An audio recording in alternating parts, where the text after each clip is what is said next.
Okay, we are ready to begin. We're recording, and let me read what I'm actually supposed to say. Thank you for joining us, those who are live and on the virtual audience and here in person. If you have any technical questions, send a chat message to the host or talk to somebody at the back table if you need any accommodations. And again, we're recording, so thank you. Our microphones are live, and please speak right into them so virtual participants can hear you clearly. Good morning and Happy New Year. It is 9:06, Thursday, January 8th, 2026, and I am calling to order my last meeting as Chair of the Los Angeles Probation Oversight Commission. I am Eduardo Mundo, Chair of the Commission for a few more hours. If it says on few. We look forward to hearing from our panelists, commissioners, and the public today on several important topics, including an update on probation's depopulation strategy for Los Padrinos Juvenile Hall. We'll be electing new officers for the POC and discussing goals for the commission for this year. Finally, we are pleased to have Eric Bates join us today, who has recently been named Interim Inspector General for the county. Eric has been working with the POC for nearly 5 years, and he will talk to us about his goals as well as the future of collaboration between OIG and POC. Let's get started. I will turn it over to Wendy Julian, our Executive Director, to explain how you can participate during today's meeting, and then she will call roll. Welcome. Thank you, Chair Mundo, and Happy New Year. As always, we encourage real public participation in Probation Oversight Commission meetings. We welcome comments from members of the public and stakeholders in writing or live today. You'll have an opportunity to make public comment on every agenda item and then again at the end of the meeting for items that are not on the agenda. When we go through an agenda item, Chair Mundo will introduce the item. We'll hear any presentation that's to be made. The commission will have a discussion. They will make any motions if there are motions to be made, and then we'll take public comment before the commission takes any action on the item. If there are more people that want to participate than we have time for, we will consider scheduling additional town halls for specific issues. In fact, we have one scheduled already for January 15th to talk about the Los Padrinos and Camp Atherbaugh and Rocky inspections. That'll be virtual, and we hope you will join us. I'll say more about that later. Also, it's going to be on our website. As a reminder, please remember to speak directly into the microphone so that our live and virtual attendees can hear you clearly. I'd like for you to respect the following guidelines. Please stop speaking immediately when your time ends so that I don't have to interrupt you.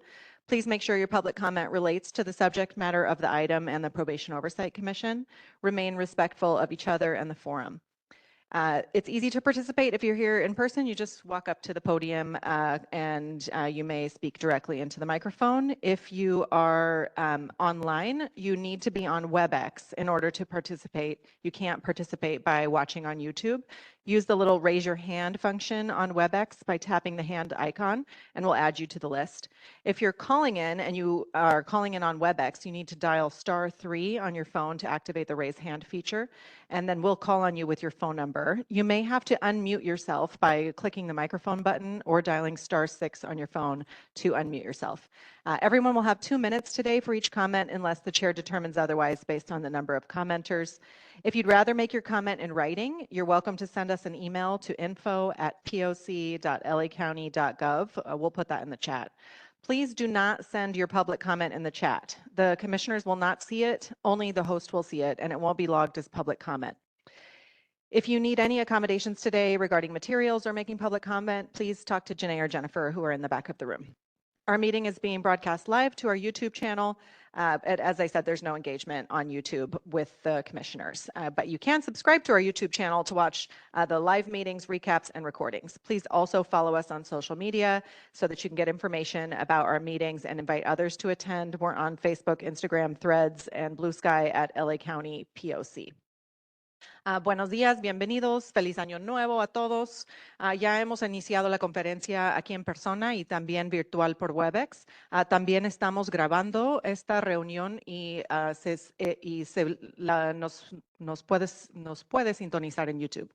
Si le gustaría hacer un comentario público, por favor haga clic en la imagen de la mano en la parte baja de la página y le abriremos su micrófono. Si está escuchando la conferencia por teléfono y quiere hacer una pregunta o comentario, presione estrella 3 y le avisaremos cuando sea su turno. Si está viendo la conferencia por YouTube, no puede hacer comentarios públicos. Si prefiere hacer sus comentarios públicos en español, les daremos el doble del tiempo y podemos proveer traducción al inglés. Al iniciar su comentario, nomás avísenos que necesita traducción o usted puede proveer su propio traductor. Gracias. I will now call the roll. Commissioner Dolores Canales? Here. Commissioner Brooke Harris? Commissioner Ishay Jackson? Commissioner Millie Kakani? Commissioner Don Meredith is out of the country and excused today. Commissioner Sam Prater will be joining us at approximately 10:30. Commissioner Tyreek Ship? Commissioner Diane Terry? And Chair Eduardo Mundo.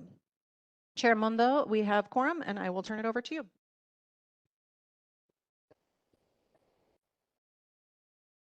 The approval of the December 11th regular meeting minutes. Wendy, do we have any written public comments or live public comments for item number 2? No written public comments about the minutes. If there's anyone who would like to make public comment about the minutes, please raise your hand on WebEx or approach the podium. No public comments. Good. Can I have a motion to approve the December 11th regular meeting minutes? I make a motion. Thank you, Commissioner Harris. Thank you, Commissioner Kokani. Are there any changes to the minutes? Hearing none, commissioners, please vote with a voice vote. Aye. Aye. With that, the passes. We will move on to item number 3. We will be discussing and taking possible action on progress the Los Angeles County Probation Department has made with implementing the depopulation plan. The POC requested that these updates include 1, BSCC inspections at Barry J. Nardoff Secure Youth Treatment Facility, Campus Kilpatrick, and Los Padrinos regarding outstanding unsuitability, corrective action plans, and approval for operations as a juvenile hall. Number 2, an update on the movement of gross and gender expansive youth from LP to Dorothy Kirby Center to Campus Kilpatrick. And finally, an update on the movement of developmentally disabled youth from LP to BJN or DKC and how their services are impacted. Here today to present are Jocelyn Roman and Kim Binion and Robert Arkles.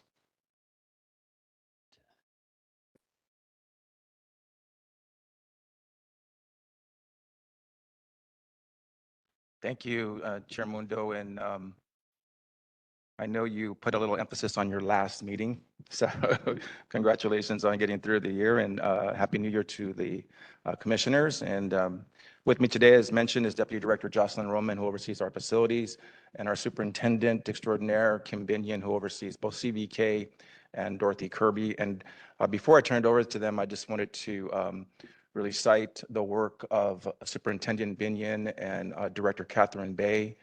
They were at the Board of Supervisors meeting on Tuesday and really recognized by the supervisors for really their commitment and dedication to working to the placement of our pregnant females that were in our custody up into that period of time. We had 3 youth at one point. So just the hard work and the coordinated and collaborative work with our other partners, of course, throughout the process to get them placed, that really then finally opened up the remaining female youth from LP to move to CVK. So that was really great work and a lot of grit behind that, and a lot of phone calls that were being made. So I just wanted to make sure that you all heard that as well today. So Deputy Director Roman can handle the BSCC questions around Barry J and LP, and Superintendent Binion can handle any issues related to CVK and DKC and the plans towards the movement of the DD boys from LP to DKC. Okay. Good morning, Commissioners. For the inspections that you have requested updates on, it was Barry J, Campus Kilpatrick, and Los Padrinos. I'll start out with Barry J. Barry J is currently still undergoing inspections. They have 3 that have been happening. One was for the cap that was outstanding. There was 1 item that was still remaining on the cap, and that one was for the safety checks. That cap has just completed inspection we haven't received the feedback on. They're doing the comprehensive. I'm sorry to interrupt you, Jocelyn. Can you say more about what the CAP is, just for the public to understand? So the CAP was a corrective action plan on several items. It was 3 altogether, and one was safety checks, room confinement, and use of force. Room confinement and use of force were cleared. The one that remained was safety checks, and BSCC has been coming back to do the reinspection on the safety check item. That inspection, we have not received the feedback on whether or not that passed, but the inspection has occurred. Additionally, they're going through a targeted inspection as well as a comprehensive inspection at the facility.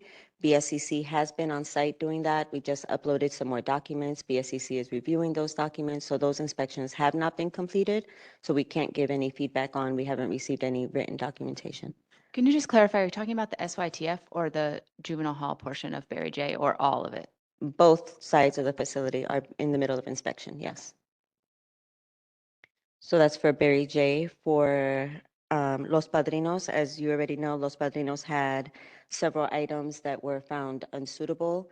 We have continued to work with our teams, including DOJ, including the CEO's office, to work on clearing those caps.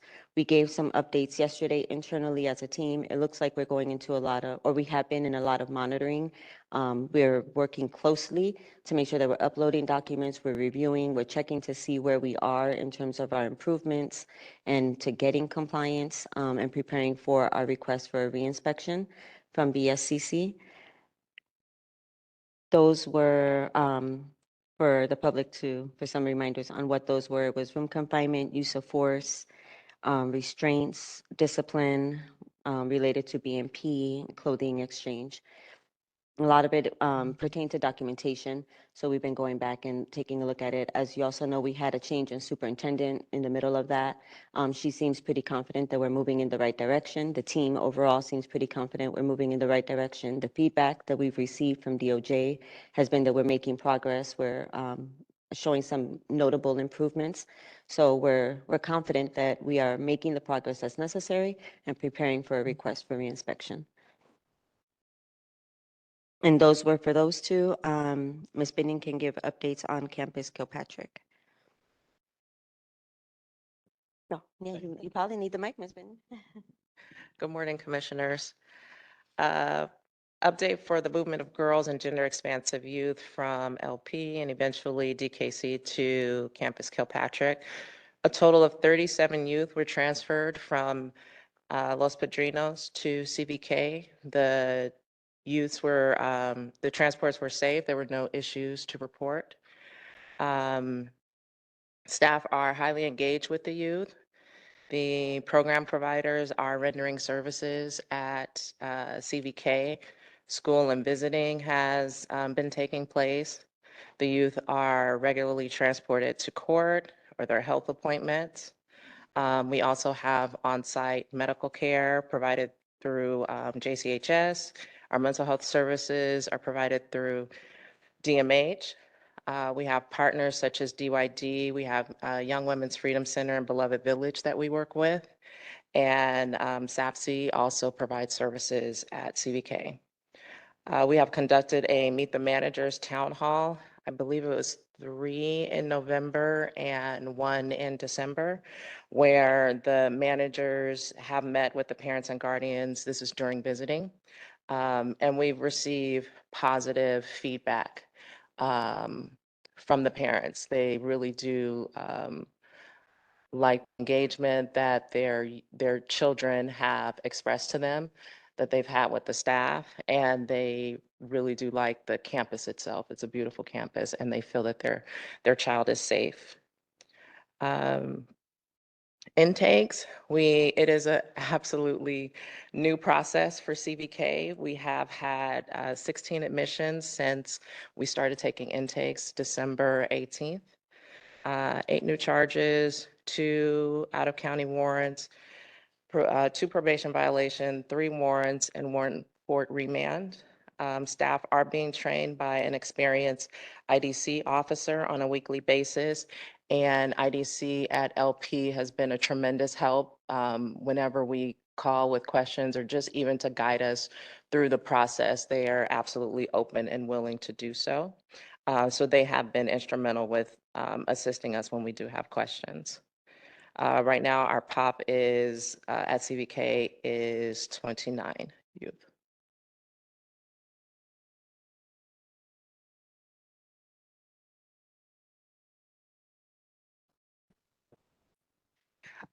We were inspected. It was an unannounced inspection from BSCC.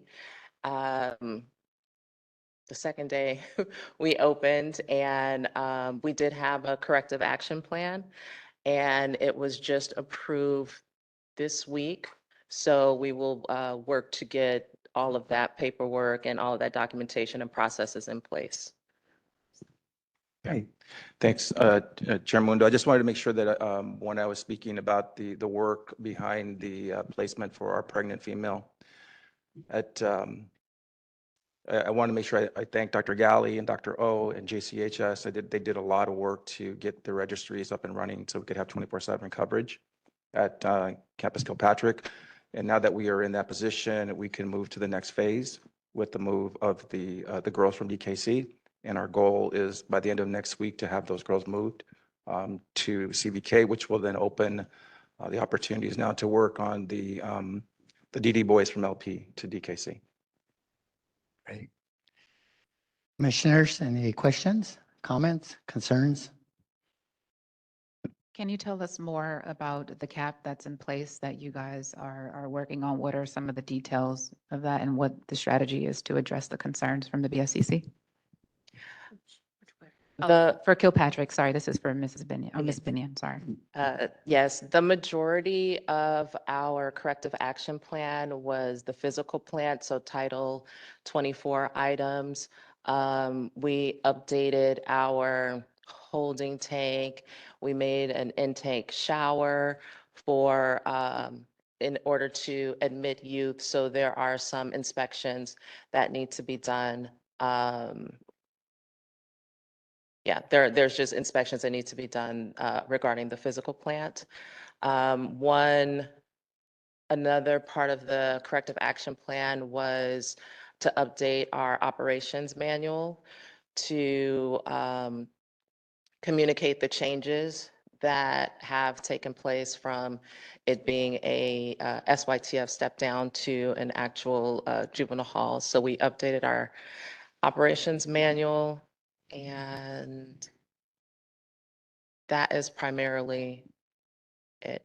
Oh, and one room in our medical module, we updated that as well so that we can have safe observation of a youth there. Sure. I think the POC would benefit from reviewing the operations manual to really see how those changes, how they look as well. So if you guys could provide that with us once it's updated, that would be helpful. So the operations manual is draft still. We've updated. It has, I think, everything that BSCC wants, but we haven't submitted it to them yet with what the final is. So if we provide you something, it would still be draft. Sure, sure. The mission and vision statement that you shared with us a few meetings ago, is that tied to that plan? It is. Okay, yeah, we're looking forward to seeing it. Actually, thank you for bringing that up, Commissioner Jackson. It was received yesterday and is attached to the agenda, and maybe is in your packet. I don't know whether it's in the packet or not, but it is definitely attached to the agenda.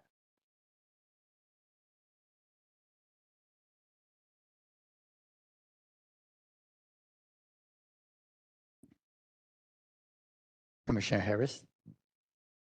Good morning, Happy New Year. Thank you all for presenting and giving this update. So I want to simplify this a little bit. What I'm hearing is that all 3 facilities that have been reported on today still are unsuitable. Is that correct? Correct. Okay. Ms. Binion, I may have missed it. I was typing notes. Can you talk a little bit about staffing and how that's going at CVK? That would be really helpful to hear. We do have staff covering each shift. We do have staff working overtime. to cover the vacancies. Because we do have a classification system of our youth in custody, it's not where all girls, no matter what, just because you're a girl, you're housed together until we fill up a cottage. They're actually classified according to their risk, their age, and so that forces us to have multiple units open so that we can have programming that's appropriate for the classification of youth, that we do have to strategize condensing units and opening units and dealing with behaviors. That is definitely, a collaborative effort with LACO, because that impacts our classrooms. There's just a lot of communication when it comes to staffing. So we do have great dedicated staff that are at CVK that continue to be part of that strategy each shift on making sure that we have safe operations.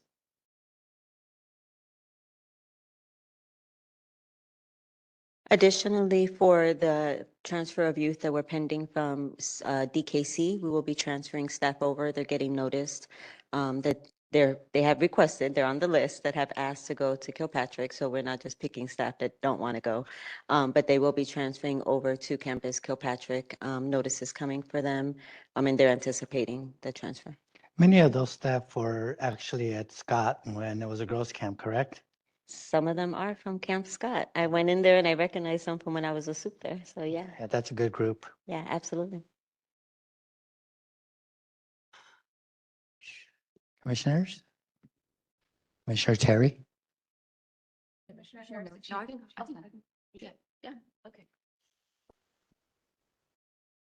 Commissioner Terry was going to take a cut at the title. I'm done. Okay.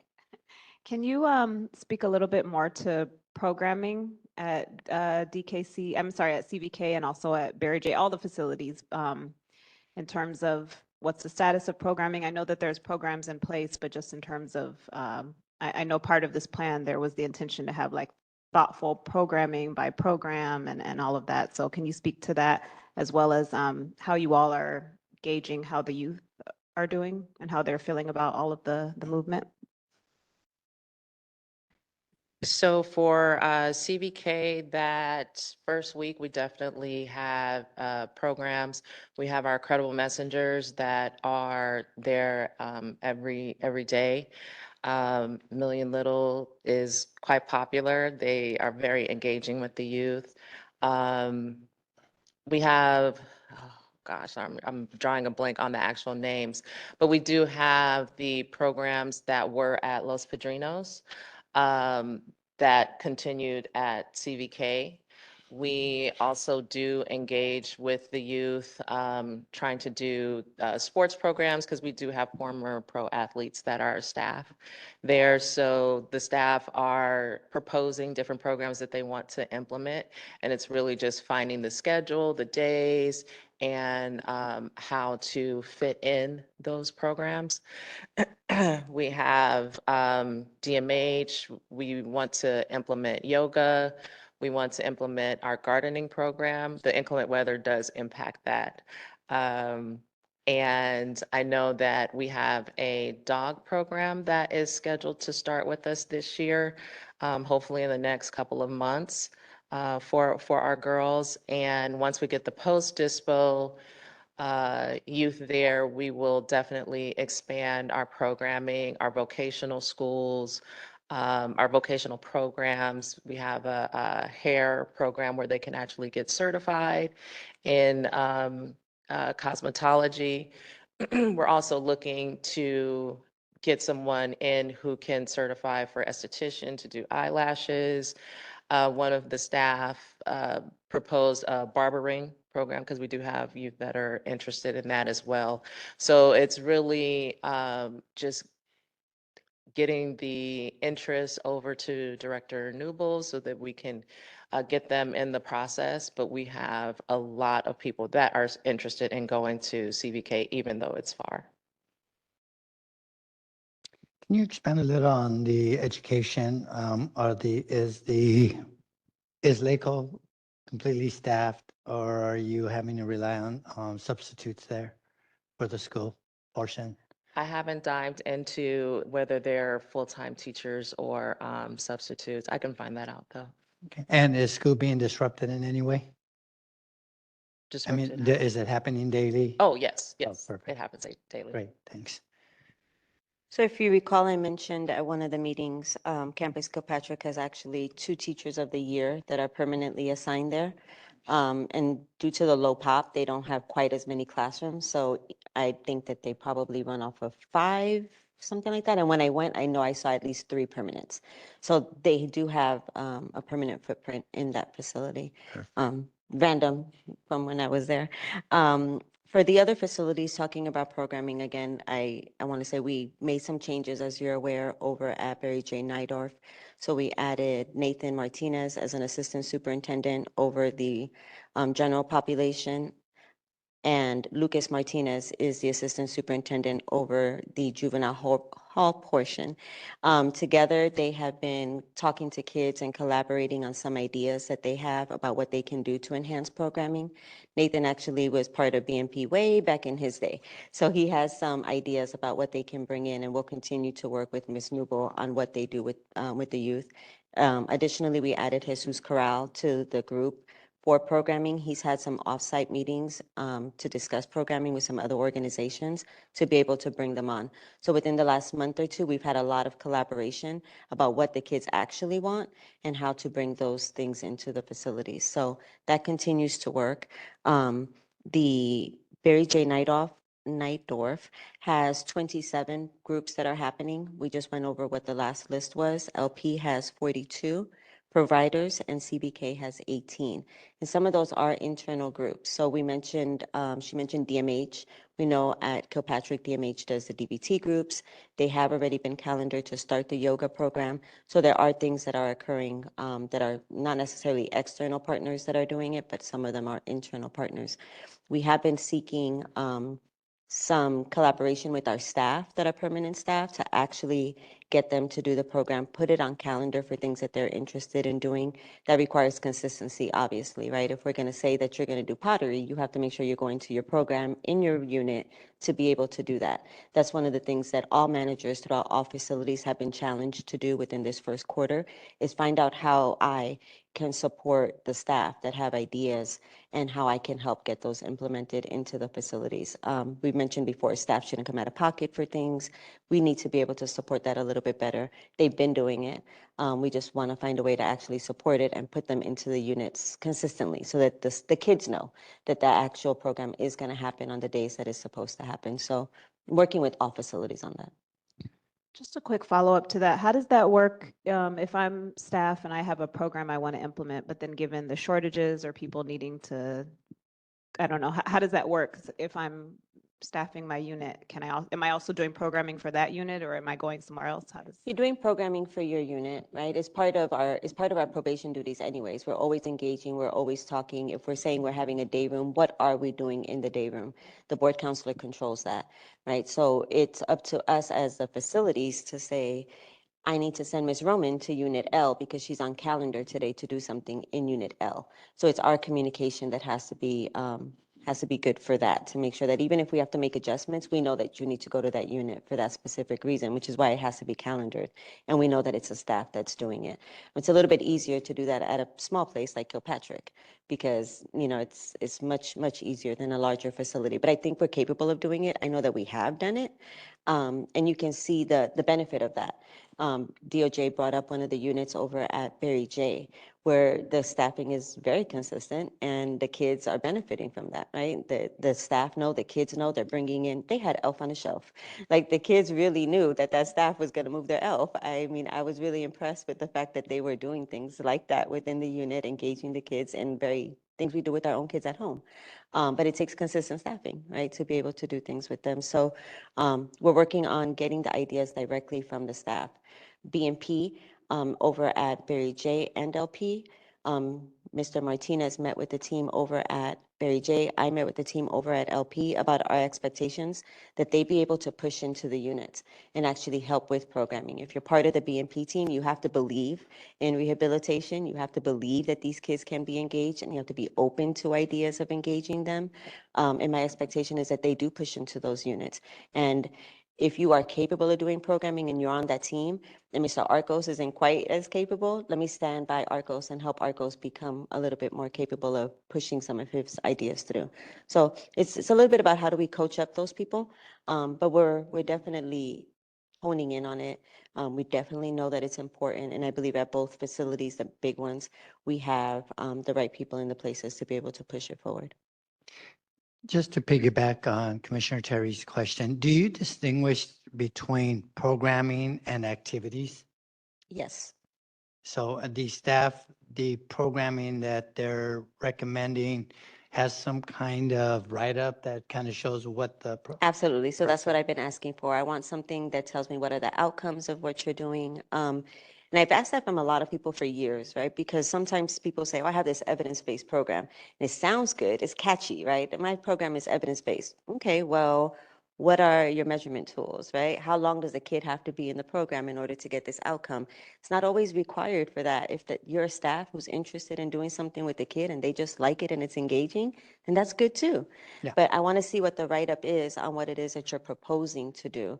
So I definitely, and so that we can actually explain it, right? If I'm not there when they do the program, but I read the write-up and I see what the outcomes of it are, I can explain it much better than through hearsay. Yeah, and the activities are good too. It's just- Absolutely, absolutely. Just not, measuring them differently, of course. Exactly. So Yes.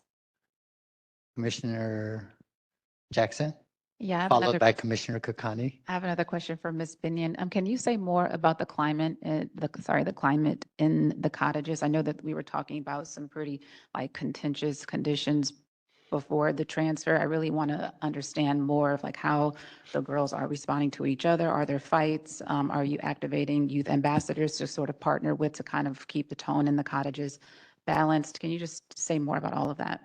Yes. Ordinarily, it's not a contentious environment. The units with the older girls, they behave fine. The youth engage with each other. We have had fights. Our staff, they do stop a lot of near fights.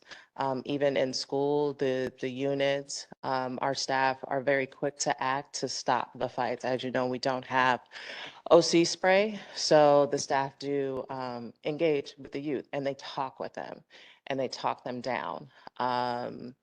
The credible messengers also are there to talk with the kids, to talk them down and really help them process their thoughts and their emotions and process their actions and behaviors. So ordinarily, it's actually very chill. The younger youth are a bit more easy to get irritated or frustrated with their peers. So it is a constant engagement that the staff have to do with the younger girls to just help them, but that's their age. Yes, so when we first opened, Director Evans did a meet and greet with our partner agencies and the youth and the staff. And that really just helped establish that CVK is a community.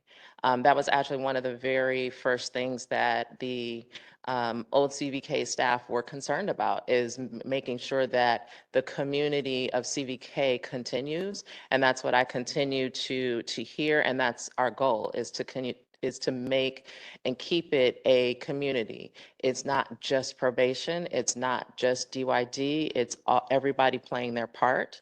And that has to do with the environment, and it has to do with the climate. And I think that's why it is healthy. The staff really do work together. They work with the supervisors, they work with us as managers to keep that place running and to keep that place safe. And that helps the girls not be anxious and not be afraid. That was actually one of the first conversations I recall as staff having with the girls that were having an issue, that they were like, no, you're safe here. We are going to keep you safe. And they believe that. So that it really does help, again, to have the veteran staff that we have there, to have staff that the staff who are there, no one is forced. They all want to work there and they all want to be there. And we still do have staff that want to work there, and they're coming. Yeah, thank you for that. I understand that the classification system helps you determine how to house different groups of girls, right? Yes. Do you modify programming based on your understanding of what different groups need? Like if we know that the younger girls are a little bit more rambunctious and a little bit more active, like how do we change programming or support their needs based on our understanding of who they are? And that is an excellent point, and that's what we will work to, is really surveying the kids to see what they are interested in, and looking to our professionals, looking to SAPSI, looking to DMH, so that we can bring in that programming. We do still have a consultant that we are working with to make sure that our programming is gender specific, trauma informed. And for the gender expansive, we really need to expand on that, because we have had quite a few gender expansive youth that have come into our custody. So we want to make sure that we're supporting all of our population. So that is an excellent point, and that is a goal of ours to reach, is to make sure that our programming is age appropriate. It's appropriate to the youth's needs, not what we think, but what they actually need. Other commissioners? Haley, yeah. Commissioner Kakani. I just want to ground us in the fact that the reason we're having this conversation is because, right, back in December of last year, LP was essentially not even just unsuitable for the confinement of young people, but ordered to be closed. And through that, right, Judge Espinosa initiated an order to show cause, wherein a depopulation plan was created and I guess approved by the court, I want to say in April or May of last year. And we're now in January of 2026. And I hope the public takes the time to read the report that the Probation Oversight Commission staff put together on the progress of that depopulation plan, which is, it feels atrocious to me that young people across LA County who are subject to our juvenile carceral system are more likely than not to be in a facility that is unsuitable for the confinement of young people. Between Barry J and LP and Kilpatrick, which hasn't even been approved by the BSCC yet. And that shocks my conscience, and I hope that it shocks yours too. Because we're speaking in these generalities, and yet young people are not being afforded the most minimum of standards, which I imagine impacts staff as well. And that, I hope the public reads it. I hope probation higher ups take the time to read it, because it's deeply concerning to me. And it doesn't, and I hope Judge Espinosa reads it too, because this falls in his lap as well. Approving a plan that I think most folks, from the POC to the public, probably even probation employees, didn't feel like was a win, and found significant issues with. And his approval of this plan has left us in a place where very little feels like it has moved forward. With that, I have some specific questions related to Kilpatrick first. One is, there have not been updated population statistics provided since December 31st, at which point there were 19, I think, girls and gender expansive youth at Kilpatrick. And in the last 8 days, there are additional 10 girls, it sounds like. I think you said the population is currently 29. Is that right? Yes. Okay. And so are those new intakes? Are those girls and gender expansive youth who've been transferred from LP? Or where are those 10 new young people from? So right now we have discovered that there is a IT issue with populating Kilpatrick. It's how Kilpatrick is configured in our case management system. That's as far as my explanation can go because that's as far as I understand. However, we do have a workaround with our IT people until the system can count Kilpatrick as a facility that does admissions, and that also interfaces with the other systems. So our medical chart system, just quite a few other systems. It's an interface issue. And so our population is 29 today. The kids aren't lost, they are accounted for, but it is a tech issue. So then there were more than 19 people and on December 31st, 2025? I can't recall what the pop was in, but Okay. I can get that information I'm to just you. curious if there were 10 new young people who were added to Kilpatrick in the last 8 days, given that the last number we received was 19 and today's number is 29. I'll get that information to you. Okay. And it's my understanding that there are still girls and gender expansive youth at Dorothy Kirby Center. Yes. Are those girls and gender expansive youth going to move to Kilpatrick? Is that the plan? Or is there a timeline for that? Yes. Mr. Arcos said that in the next couple of weeks, we will have Kilpatrick as the all girls and gender expansive facility for pre and post dispo youth. Okay. And then I think you said that you have, it's not IDC and IDC are the folks who do the intake when a young person is, I guess, brought to probation's custody, who kind of determines, are they staying, are they going?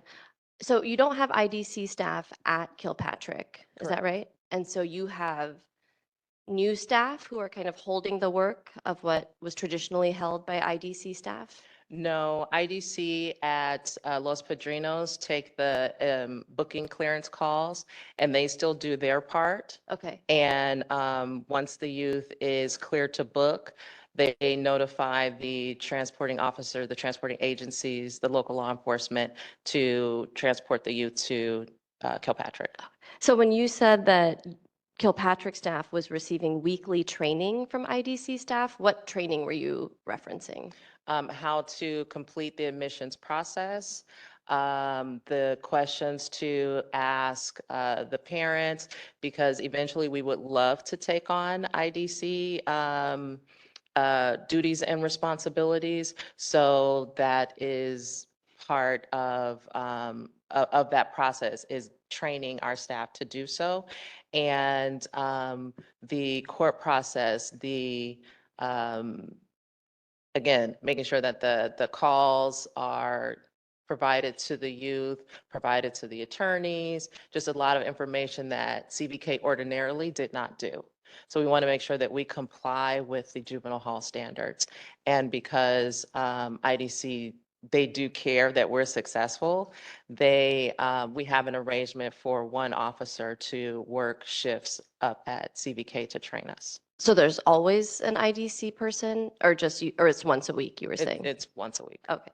So I guess, are these, I guess I'm a little confused because, so are the staff at Kilpatrick fully trained then to do the phone calls, the whatever it is, the preparing for court, or is it kind of like we're learning as we're going? All staff are not fully trained. Staff are being trained on the process. And as we are getting trained, we are also doing a manual, because that once a week doesn't cover all of our staff, but we are taking the steps so that we can ensure the training is provided to all staff. Okay. And And then you said that the majority of the corrective action plan that was submitted to the Board of State and Community Corrections was for physical plant issues. Were there any, like, since that's not 100%, what were the other issues that were not related to physical plant? It was our Oh, operations that's it. manual. Okay. The other part were not necessarily issues, but inspections and some additional, again, because we made an intake shower, like that has to be approved. It has to be inspected and approved by different inspectors, not just PSCC. I'm trying to think of other plant issues. Oh, I wanted to know removing about the the urinals. non-plant. That's another thing, adding detention grade mirrors as opposed to the post-dispo mirrors. It's small items like that that are physical plants, but still we have to prepare our facility for juvenile hall youth. But yeah, I'm talking about the non-plant things. So some of the non-plant things that were quickly rectified were such as the length of a telephone cord that we use to give calls to kids. The operational manual, I think we've mentioned it a couple of times. The hinge on a door, the way that it was structured, those were caps that needed to be completed, and some of those could be done extremely quickly, and those have been taken care of. The other ones that cannot be taken care of quickly were actual inspections coming onto the facility. But the only thing that was significant for us to complete was that operational manual. And just to be clear, an operational manual had been completed. It was distributed, it was signed off on, we met with the staff on it, it was done. We got TA after we had already started it, and now we're revising a manual. So they're already aware, but it was some of these nuances about like intake. How are we doing it? So the manual is going to be a little bit of work in progress because we're saying, hey, this might be a better way to do it than how we thought it would be. But it wasn't as if we sent staff in there without any guide. It actually existed. So mostly Title 24. Some of the things that could be done quickly were done. Telephone cords, hinges. I think it was the security, what is it? The glazing, the glass, that's taken care of. Other things are going to take a little bit of time that's outside of our immediate control, such as the inspections. And then of the 29 girls and gender expansive youth who are there, I think I've asked this before, how many of them were able to receive in-person visits? I guess, I don't know if you like keep track of that every week to make sure that parents and people who love these young people are able to trek up to Malibu. They are all able to receive visits from their parents. We don't preclude any parent visitors or grandparent visitors. We have visiting on Saturday and Sunday because it is so far away and it is remote. So we don't want to limit the days that parents can come up to visit. Usually up to 3 parents will visit. Okay. Uh, So we also do plan on extending our virtual visits, but we cannot rely on that. It's actually against standards to do that instead of. But yeah, Saturday and Sundays are visiting days. For I guess, parents. yeah, I guess how, maybe I'm not stating my question correctly. I just want to know how many kids are, I get that they're all able to receive visits and that you're affording that by, you know, creating the hours and setting things up, but like, Yeah. how many girls are in gender expansive youth are actually having visits? Or if it's easier, how many young people are not having any visits and seeing? I think she said it was 3. So it's just 3 visits per Saturday and Sunday total? No, it varies. You know, it is according to the parents' availability. We do have a ride share that we collaborate with Young Women's Freedom Center through DYD to offer ride share. So we really do support and encourage the parents to come, and we've had they do use the ride share Right. Yeah. But still, that's only 3 visits you're saying per. Yeah, I don't it's think it's low. locked It's into low that. at CBK, Okay, thank Commissioner, you. and I'd say part of the Same visitation, thing. part of the visitation policy that we're working on, we are tracking that now. Okay. I'm tracking not just at CBK, but across our facilities for population, number of visitors for percentages. Because one of the things that OYCR really cited in there is that we also need to track those kids who are not getting any visits. Right. And then what we can do around that to make sure that we can get some sort of mentorship or an adoption of a support person for them. So we are tracking those numbers, and I can give maybe Wendy or the new chair first look at what we're doing. But the numbers there at CVK are not what we want them to be, Okay. but they are getting their phone calls, et cetera, and we're going to. I don't doubt that, but I Yeah, think that was yeah. one of the concerns that we had is the ability for, Yeah. whether you're providing rideshare, whether you're, no matter what you're providing, it's far. Right. And I think that's all I'm trying to establish here is that if even at most or on average, So what I, 6 out of 29 young people are getting visits, Let that me, feels. what I would like to chime in on and say is what you probably want to do is ask us to compare what it was when Thank they you. were at LP to what it is at Kilpatrick, because Sure. what we're asserting is that the location is why those visits are low. But I think historically, girls have not received a lot of visits from my own experience with working with girls. So I think the idea that it's the location that's keeping that number low may not quite be accurate. Yeah, I mean, And so I'm happy to take a look at those numbers so that we can Yeah. actually have a real conversation. I mean, if this has been a longstanding issue, then yeah. I And just think for it's- reference, Commissioner Kokani, when I was at Camp Scott, we had about 80 girls. And on a good Sunday, we had 10 visits. Mhm. I'm not disagreeing with any of that. I hear you. understand, but I wish just that don't then we want should the be- community to get this idea that it just dropped all of a sudden. Right. It's always been an issue. Right. Kids getting visited, whether they're female or male, whatever they are, it's always been an issue. Right, and I imagine if we know that a larger percentage of the girls in gender expansive Can we youth take a are, couple seconds, foster- Commissioner? I'm just finishing my sentence, Oh, okay. but it's all right, I can pass it. Commissioner Kakani, I just had one more thing that I wanted to add. We had CASA come up and we were talking about that as well. So we're going to make sure that we have a connection with making CASA referrals so that the CASA workers can also come in to visit, because it is important that our youth are supported. I only raised my hand because I thought you were done. But so did I. That's why the pause. Well, I just wanted to ask a question before I forgot. You mentioned with the rideshare program that you're partnering with community-based organizations, and you mentioned like Young Women's Freedom Center to get rides.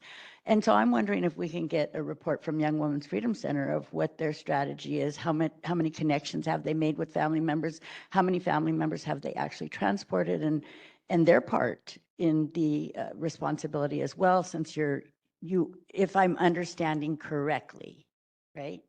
We have those numbers. We can provide them. Oh, for you do? Yeah. Okay, great. Thank you so much. That's good, just to see that. And then I also wanted to mention in Barry J with the programming, I just really want to commend Director Newble for everything she's done there. I've been to some amazing activities, and I know the effort that she puts forth in contacting every single family member, trying to get them there in person. I do look forward. I know the past several events that I've been there, Mr. Martinez has also been there and discussing his vision as he's coming into a role there, and I'm really looking forward to coordinating with them. He's also welcomed the commissioners to get involved and to, give input and, just welcoming everything. And while we were there, we were able to go to LP and Barry J over the holidays. And, my husband's always willing to dress up as Santa. And that was just, seeing what a difference it makes during the holiday time and seeing the staff that are supportive of that, I think is so important. And I think it needs to be mentioned, and brought up. And, just having those amazing events, watching the children get presents and everything. And the commissioners here at our last meeting, we had a whole table full of presents for Camp Afterbahn. Just recognizing that, and making sure that their families are being connected with and the efforts that are being put forth there as well. One thing I did notice though at Barry J, we went to every single unit. In one of the housing units, I was noticing that, I understand their brain is not developed, but I would assume, gosh, they look so big and the, 23 and 24 with 15-year-olds.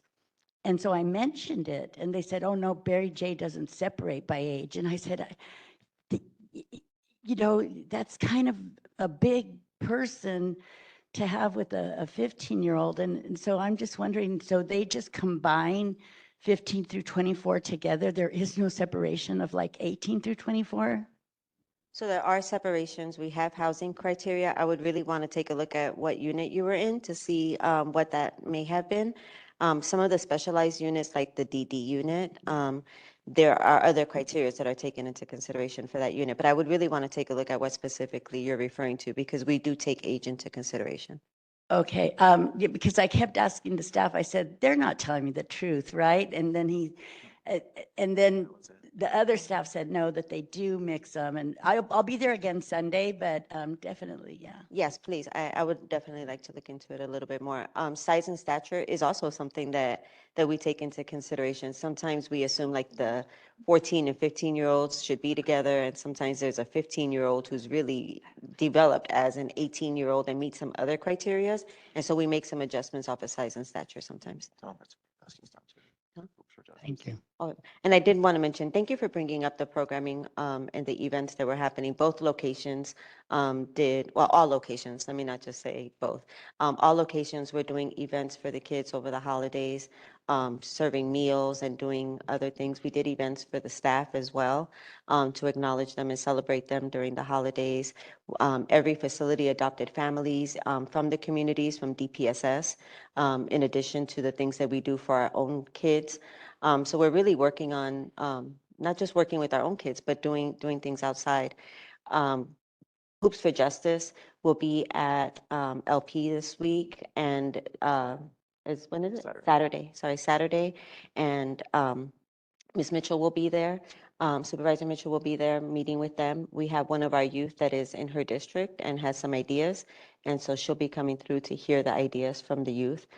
So we're really trying to collaborate and do some stuff, but definitely those events that happened over the holidays, I think maybe they got highlighted because it was holidays, but I think they happen a little bit more than we pay attention to. Right. The work that Ms. Newble has done has been amazing at bringing people in and trying to engage them. They did a sip and paint, right? Mhm. Some of the out of the box thinking that we talk about, what are the different things that kids might want to do? Somebody might not think that's even a good idea, and then you see how engaged they are and how much they want to do it, and you realize like, we like it. So we go to sip and paints, right? Mhm. So there are ideas and things that are out of the box that we are definitely open to doing and putting on some big events. And we will continue to invite commissioners to participate in those events so that you can see and maybe give some of your ideas on what we can do on bigger scales. Yep. I definitely agree. And I was able to witness one young father walk in and, just kind of like, as I engaged and he is wrapping his present, but acting like he really didn't care. But the minute he held his little girl for the first time, 6 months old, his transformation was just like so obvious. I mean, he's smiling, he's cuddling with his little baby girl, and he's just holding her the whole time. And he's asking like, how do I hold her? And I just saw that like right before my eyes because of the way he walked in. So we need to I think that was just right there, transformational, and I want to uplift that and all the effort that Director Newble put into that. And one young man, his girlfriend and baby didn't end up showing up. So we all got him, we sat with him, we embraced him, we took pictures with him. We're like, we show up for you, and just embracing that even sometimes where you're doing absolutely everything. The only reason Director Newble pulled him out is because she talked to her and she said, I'm right here. And then, and then something happened. I'm sure, traffic, LA traffic, anything could stop you in your tracks, right? So, just all the efforts. Thank you. Commissioner Ship. Yeah, thank you. So while I'm sitting here looking at this, I could only ask one real question. What is the budget? Well, what amount of money have we spent on this? And as we see, I'm not asking for projected budgeted or anything like that, but I'm asking for the actual amount, especially when we talk about things that come up that you never intended to come up. How much are we actually spending, and is there a dollar amount? Will we know the exact amount of money we spent on this? Are you talking about specifically like for what happened, the sip and paint? Well, How much something like that? I'm talking about the complete depopulation plan, and that can include the corrective action plan. Like, how much have we spent on this? Oh, that's a completely different question. I think you would have to ask us exactly what it is that you're trying to get a number for, and then that number can be pulled. So if you're asking me how much repairs cost, for instance, that's its own category. Okay. That wouldn't be something that I have offhand, but if that's a request that the commission would like to make, you're more than welcome to. The reason I asked this is because at this point, we've done a depopulation plan. And as Commissioner Kakani has stated, we're still unsuitable. So if this doesn't work, then we have to pivot again. The reason I'm asking this is, does the department have the resources to continue to have to pivot, continue to have to do corrective action plans over and over again? I feel like budgeted funds like this can be used elsewhere. So does the department have the funds to continue to pivot if necessary? The answer is we have to. So some of the things that are on this corrective action plan, as we discussed, were not huge fixes that had a high dollar amount, removing a hinge, taking a telephone cord, revising an operations plan. Not everything that had to be done had a cost that was insurmountable. Now, some of the things that we have done that have had costs are because they actually meet standards, right? We're using facilities that have been around for a really long time. We haven't had a budget that actually allows us to tear it off, tear it down and build it back again. So there is a cost to putting up cameras. We're a large county, so we have to have those things and they come at a cost. But those are things that we have to have regardless. There's nothing that we have done that we have looked at and said, yeah, that was a waste of money. We shouldn't have done that. Everything has been an investment into our youth. We have yet to see something and take it out of a facility and say that was a bad idea. If it costs a certain amount to put up the windows, those are the windows that BSCC is telling us to put up. It's not that we're going out and we're picking out something. So yes, I think we have to do it. I think that it's to meet the standards. I don't think that any of it is wasted money. I don't think that you would pivot and do anything different. These are our kids in our community. We have to house them and we're meeting the standards that we're expected to meet. That's it. Yes, but my question wasn't whether you had to do it. It was just how, like, can we continue to do it, right? These are resources that are being pulled from somewhere else. Maybe that is staffing, and staffing is a big issue, right? We spent 30 million in overtime last year. So how do where are these resources being pulled from, and how are we able to just continue to reallocate funds from maybe staffing or maybe programming to try to figure out how to fix problems that should have been fixed in the first place? Like, maybe my question isn't about budgets in general, but how do we get to a place where we don't have to reallocate funds in general? And when will we get to that place? Maybe that's more so my question. I think we continue to do the work that we're doing. Once we put in, say, the cameras, right? The cameras are there. The cost has already been met. Now we're monitoring. We're using them for all the things that we've been asked to do, especially by OIG, the monitoring of incidents, the reviews. We're getting out of our investment what we wanted to get, which is the ability to monitor and look at things in real time, or even after the fact. We're not reallocating from budgeted items to say we're not going to hire a staff because we have to put in these cameras. So that reallocation is not occurring.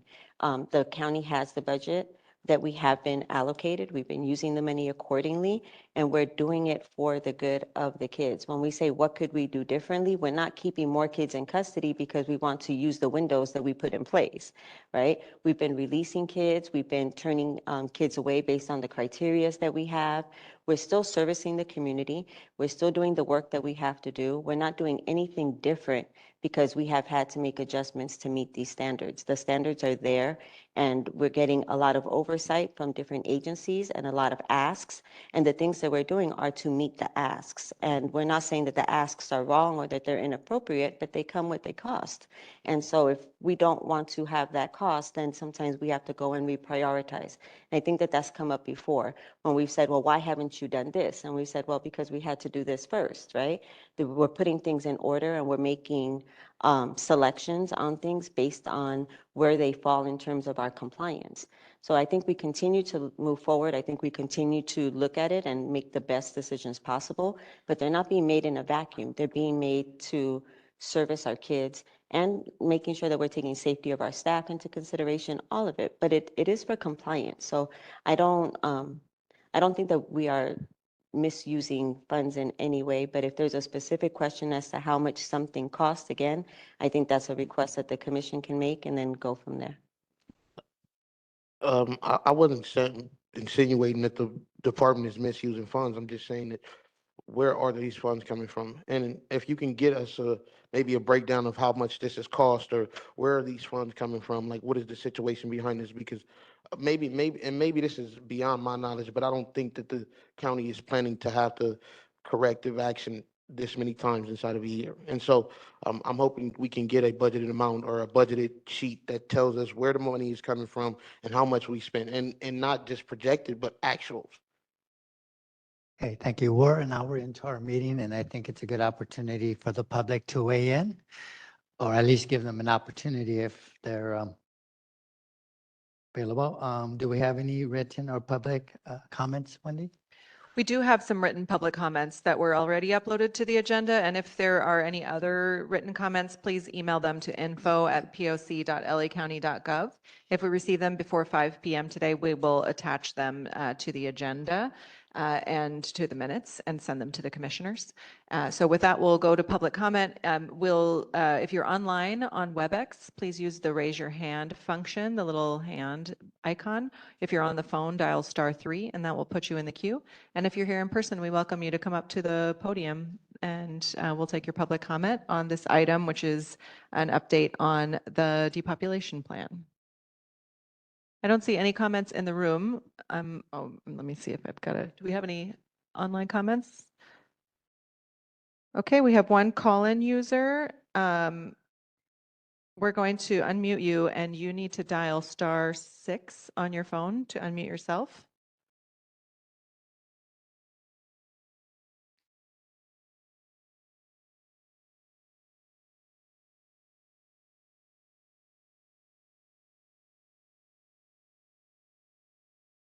You're unmuted. We have a call-in user who is attempting to make public comment. You may need to dial *6 to unmute yourself.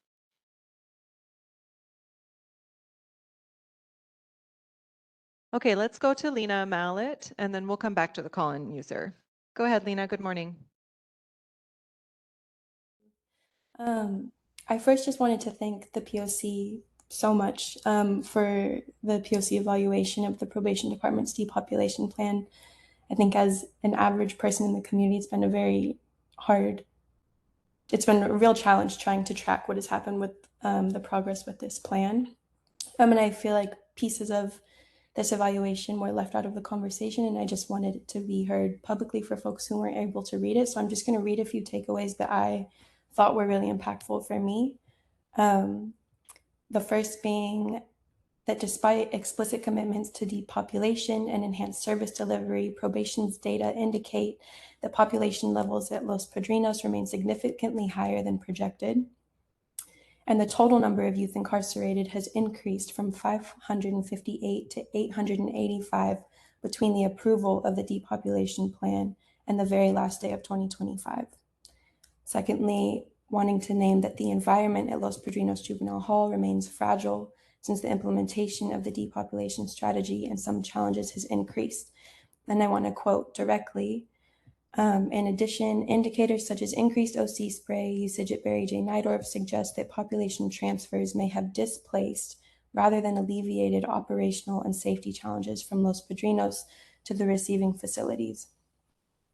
Despite all the conversation that's been had today and reports from the probation department on the kind of progress that they've made towards service delivery for young people, towards the care of young people, it's still clear, per the Probation Oversight Commission's repeated inspections and diligent work inside these facilities, that the changes and the shifts that were supposed to result from this depopulation plan, namely the reduction in the population of young people at Los Padrinos because of the facility being unsuitable, has not happened.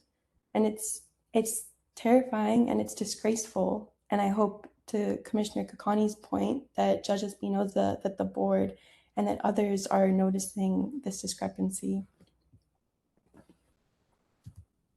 Thank you. So just one correction, the numbers have gone from 558 to 585, not 858.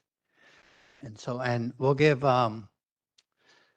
Deputy Director or Deputy Chief Arcos a chance to actually also bring up some other information regarding the drop in intake and what they have in their control and what they don't have in their control. So Let's see, you want me to finish public comment first or go Yes. to, okay, great. So we'll go back to the call-in user. You need to dial *6 to unmute yourself. Let's try it again.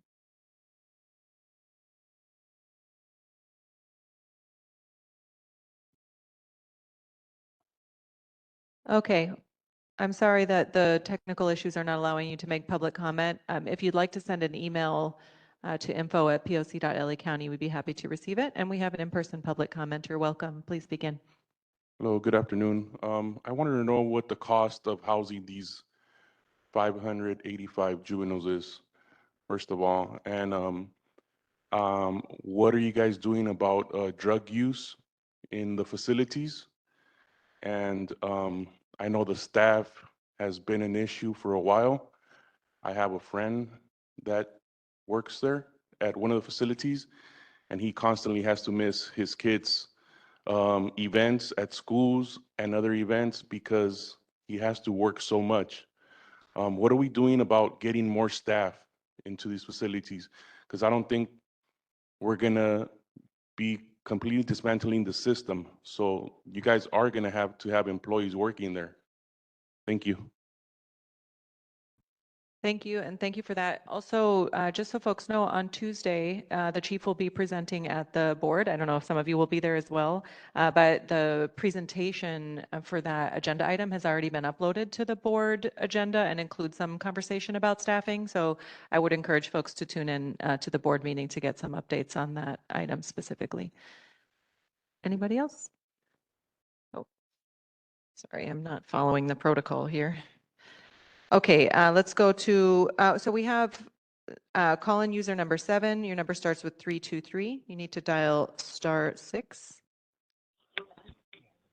Okay, we can hear you. Okay, great. Good morning. My name is Emily Zamora with Youth Justice Coalition. I just want to point out how devastating it is to come back from the holidays with the same report that all 3 facilities are still unsuitable. And yet this is where our youth spend their time instead of being loved and cared for with family and community, as you all have. It doesn't matter how many resources and programs you intend to put into these camps and halls, a jail cell is still a jail cell. And it's no surprise the depopulation plan has failed and will continue to fail until probation stops playing a game of hot potato with our young people's livelihoods, because you can't get it together, which you never do. This plan committed to reduce the Los Padrinos population by 103 youth, and yet have only had a reduction in population of 30 youth. At least that's what the report says. Your word means nothing, and your actions say everything about how little you all do for the young people that you're supposed to support and keep safe for your youth. Thank you. We'll go next to Tawhida. Tawhida Shakur. Can y'all hear me? Yes, please begin. Okay. Also, thank you for saying my name right. I really appreciate that. But okay. Hello, my name is Teddy Shakur. We just returned from the holiday break, a time that's supposed to center family, safety, and love. But for many young people in the system, that wasn't the reality. Instead, they were moved last minute, shuffled from placement to placement like musical chairs, as if relocation alone could fix abuse. Let's be honest, that plan failed. Moving children from one placement to another does not stop harm. If they remain in the system, they remain exposed to abuse and trauma. It doesn't matter where you move them. Harm follows when the system itself is the problem. Children deserve safety, stability, and dignity, not reshuffling. I also want to name a clear double standard. If a social worker walked into any of our homes and deemed them unsafe, our children would be removed immediately. We are not allowed to carry pepper spray around children without serious consequences, and rightfully so. Yet, somehow in juvenile halls, children are allowed to be pepper sprayed while in state care. How is that acceptable? How is that protection? If this were happening in our homes, it would be called abuse. So we cannot allow it to be called policy simply because it's happening in an institution. Our children deserve better than this system, and until the system changes, moving kids around will never be the solution. Thank you. Thank you. Next up, we have Jazara Holiday. Good morning, Jazara.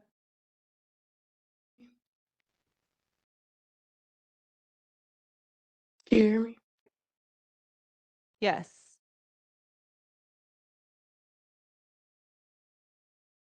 I did hear you, but then it sounds like it cut off. Okay, can you hear me now? Yes, that's good. Please Okay, begin. perfect. My name is Jazar Holiday from Youth Justice Coalition, and I just want to shed light on the fact that a young person's mind doesn't finish developing till at least 25 years old, and even for myself, I would say that I don't feel like mine is moving at that pace. Monitoring and overcoming trauma in everyday life, navigating not having a family for the holidays, and the outside world can be depressing and a lot to overcome in an everyday fight. Now imagine being alone, no family, moved or shuffled away from home, knowing already you weren't going to be home for the holidays, but now who did have access to you, mom, grandpa, grandma, to show you love, who can make the inside and your heart feel like home for the holidays. 9 times out of 10, they don't have access to them anymore. So I just want you guys to think about that when you guys were opening presents and gifts with your kids and how they smiled. Those kids didn't get those same smiles, those same loves. And the people that could give that to them, you guys kind of made it way harder for them to access them. Thank you. Thank you. And we'll go one more time to the final call-in user. Your number also starts with 323. I think you're call-in user number 6. You need to dial *6 on your phone to unmute yourself. All right. There we Hello, go. my name is George Garcia. I'm here to speak about how no matter where you guys move on to another facility, staying under the system's jurisdiction will only cause harm and keep causing harm unless you guys really do something inside. Relocation does not mean safety, and and children deserve safety, stability, and dignity, and not reshuffling. Thank you for hearing whatever I gotta say. Thank you. Thank you. Okay, that wraps up our public comment. Perfect. Commissioner Jackson.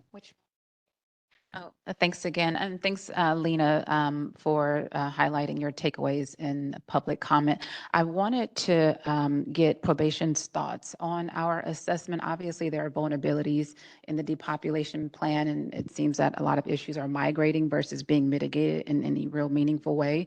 But if we could have you guys speak to some of the points that were made in our assessment, assuming that you did read it, and also kind of like what your self-evaluation is of your progress on implementing the plan.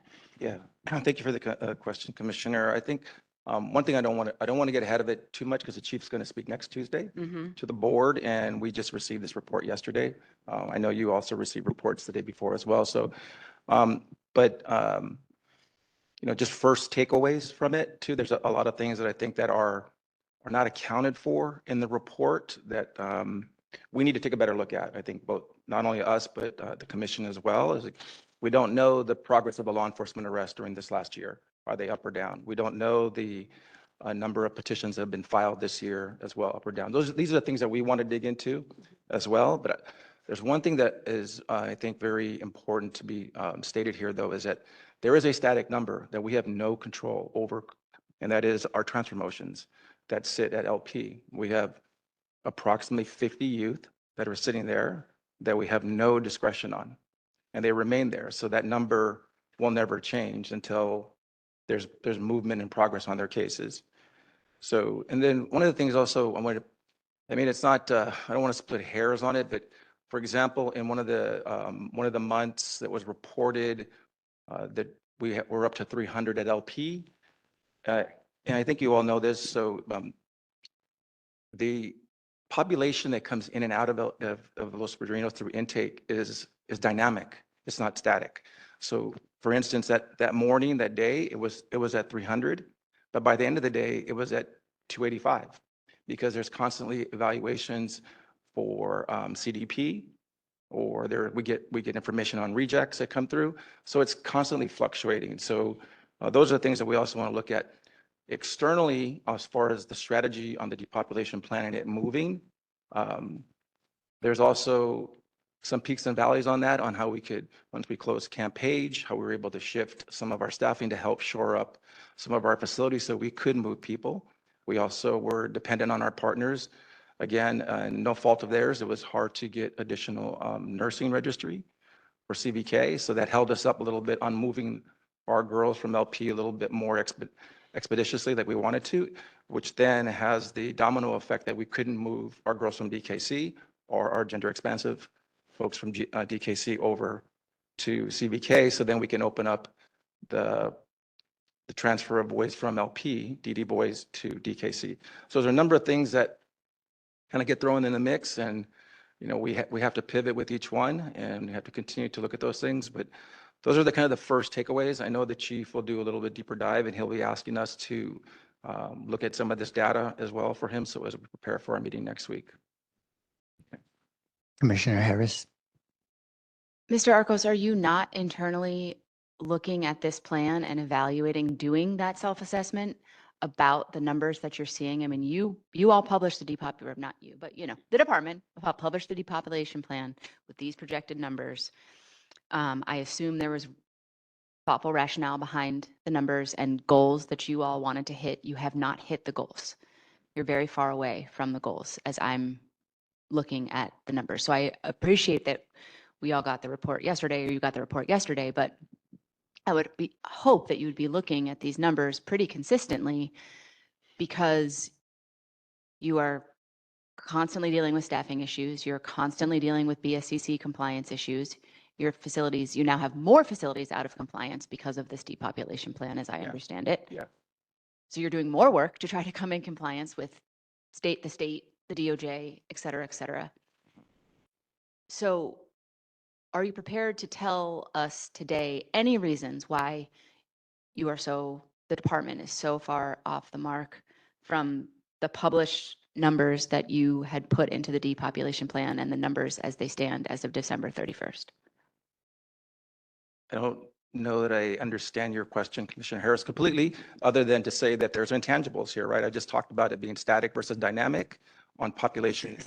And just to tell you, and I think that I'm sure you're pretty consistent as I am, I look at these numbers every day. It's been my life the last 4 months since I moved into this position. I think data is very important to me, and it is to the chief.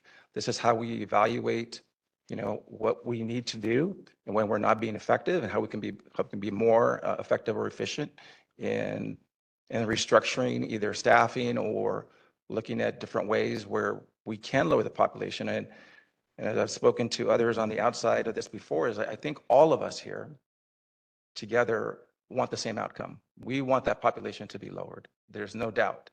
But there are some things that are obstacles that I think are it's sometimes unfairly applied to what we have in our control, what we don't have in our control.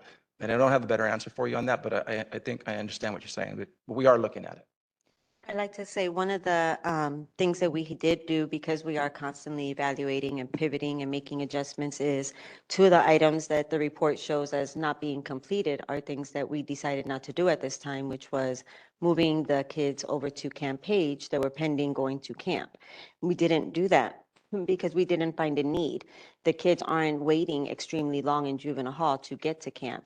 When we created the plan, we thought that we would have a significant amount of kids waiting. And so to remove them from the juvenile hall, we would send them over to Camp Page. Our analysis showed that they're waiting between 2 and 3 days on average. So we didn't see a reason to open up an entire camp to do that. But that is us pivoting, that's us looking at our data and seeing what else can we do a little bit different, a little bit better. So we are making adjustments.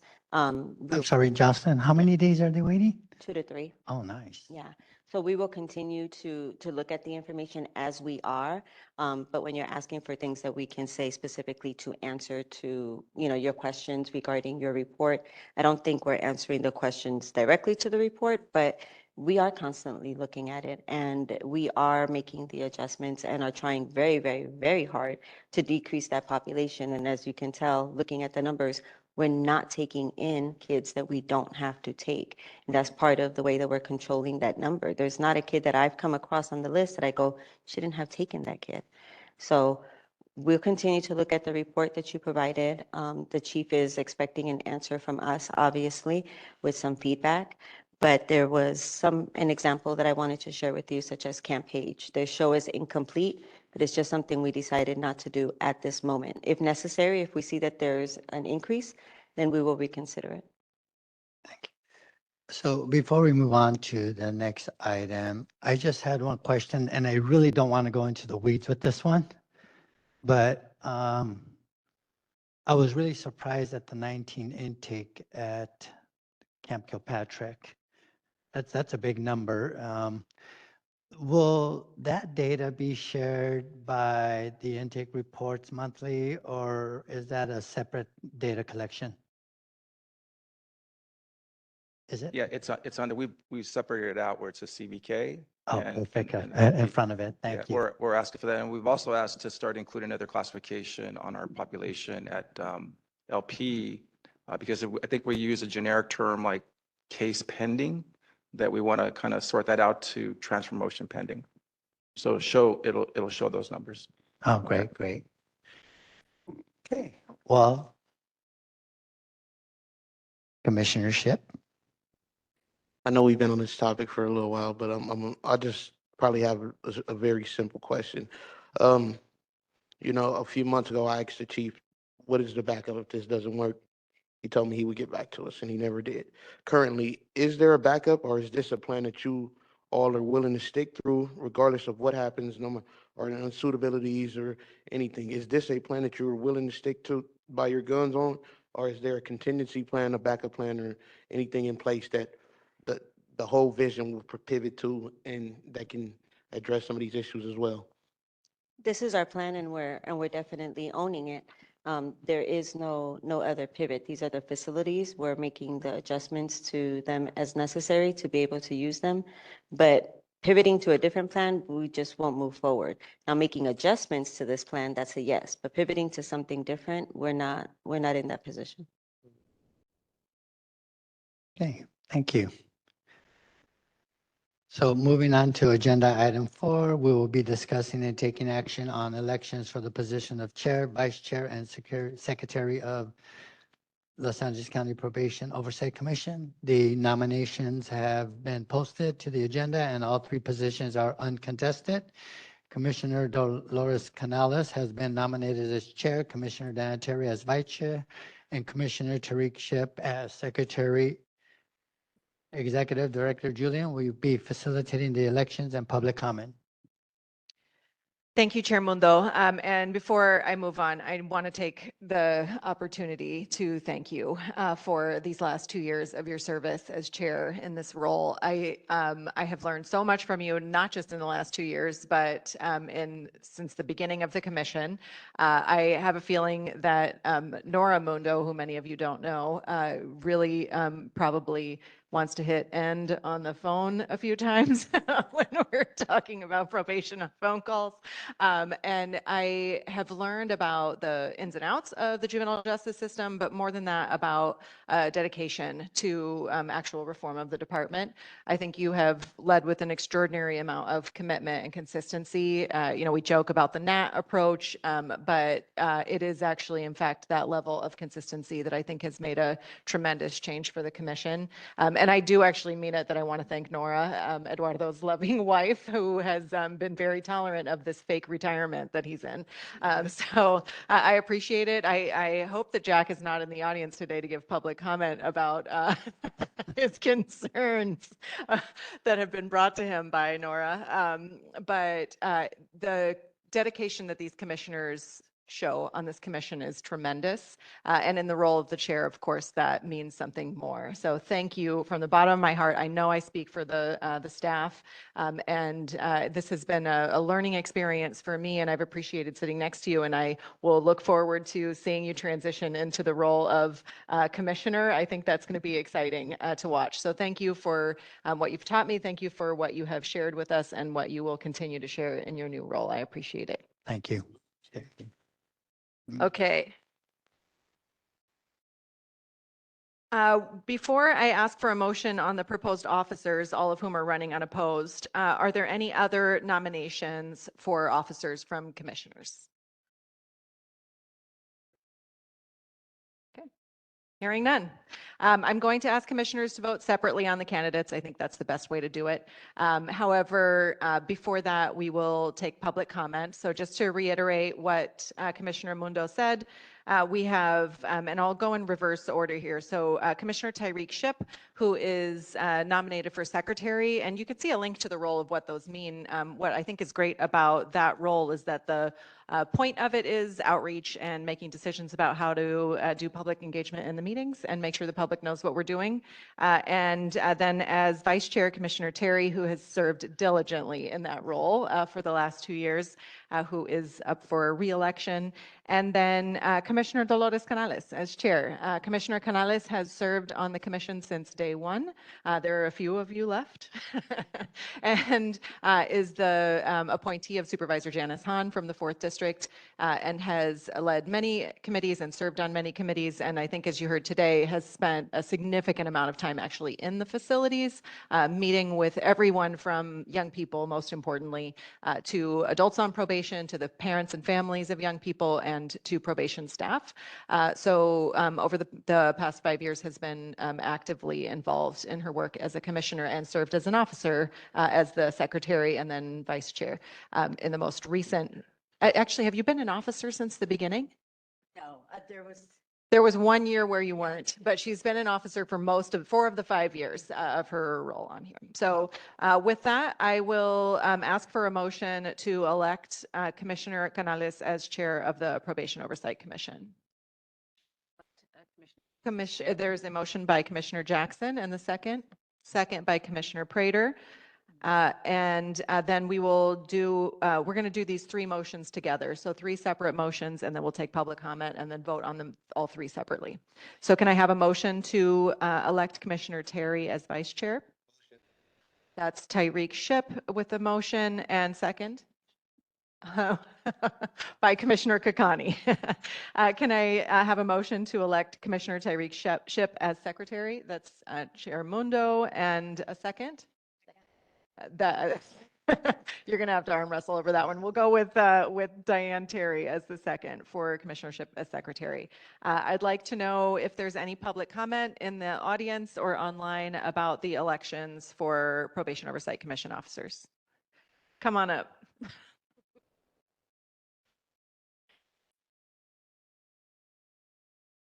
I'm not making any promises, though, about how much work is involved. Should we have our ready on the mute button?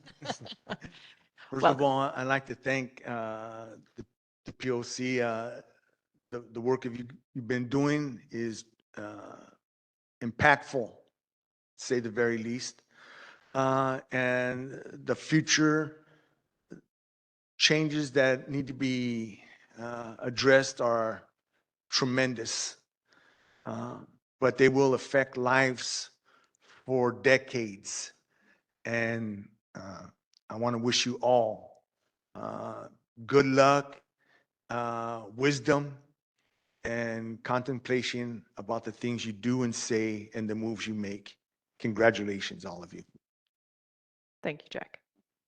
Any comments online? Okay, we have a call-in user. Let's go ahead and your number starts with 323. Your call-in user number 8.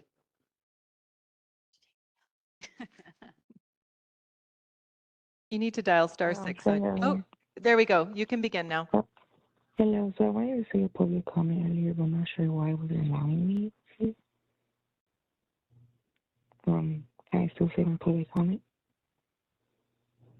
We are discussing item number 4, which is the election of officers for the Probation Oversight Commission. Is that what you wanted to make public comment about?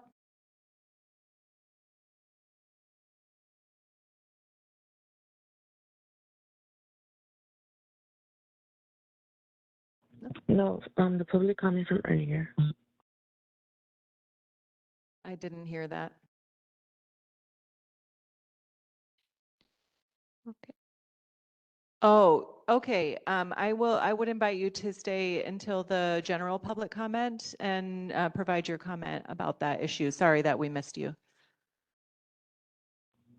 Okay. Any other questions or comments from commissioners? Commissioner I have Jackson. just a quick comment, which is that I don't think you really experience the fullness of this commission until you become an officer and you really kind of get into the weeds of the work. There's a lot of things that sort of happen in the backdrop of what we do. A lot is asked of you and invested from you. And I'm wishing you guys a very successful year ahead. And we're really proud to have you guys nominated, but then I'm happy to elect you guys as well. Congrats. Once we get there. Okay. I'm going to ask you whether you would like to make some comments before we vote or after we vote, or how we didn't talk about this. I'm okay. Okay. Thanks. Okay. So with that, I will call the vote. So for the election of Commissioner Canales as chair, please vote yes, no, or abstain. Commissioner Canales, Yes. Oh, Commissioner Harris, Commissioner Jackson, Yes. Commissioner Kakani, Commissioner Prater, Commissioner Ship, Commissioner Terry, and Chair Mundo. Yes. So unanimously, the commission has elected Dolores Canales as chair for 2026. And Commissioner Canales, now Chair Canales, will be able to serve for, we'll have another election next January, but can serve for 2 terms. It's the only officer position that has a term limit on it. And so this will be the beginning of your first year. So congratulations. All right, let's vote on Commissioner Terry as vice chair. Commissioner Canales? yes. Commissioner Harris? Yes. Commissioner Jackson? Yes. Commissioner Kakani? Commissioner Prater? Yes. Commissioner Ship? Yes. Commissioner Terry? And Commissioner Mundo. Yes. So unanimously with Commissioner Meredith being absent, Commissioner Terry is reelected as vice chair. Congratulations. And can we will now vote on Commissioner Ship as secretary. Commissioner Canales? Yes. Commissioner Harris? Yes. Commissioner Jackson? Yes. Commissioner Kakani? Commissioner Prater? Yes. Commissioner Ship? Yes. Commissioner Terry?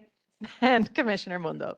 Yes. Okay, so unanimously, the slate of electors is elected. Congratulations to the 3 of you. For the public, the way that this works is that the 3 officers have an additional meeting a month in which they debrief the meeting, set agendas for the next meeting, talk about the priorities. Commissioner Canales will be coordinating a retreat for the leadership team shortly where we can talk about those priorities and be working with the staff. So congratulations. Yes. Congratulations and good luck. Commissioner Ship, would you like to make any comments? Yeah, yeah, I'm excited. I mean, I'm happy to be a part of it. I got to spend a lot of time with you, Eduardo, so I learned some things. I took some things on, so I'll be there soon. Commissioner Terry? Appreciate the opportunity and to continue learning and growing in this role. Thank you. Commissioner Canales, or now Chair Canales?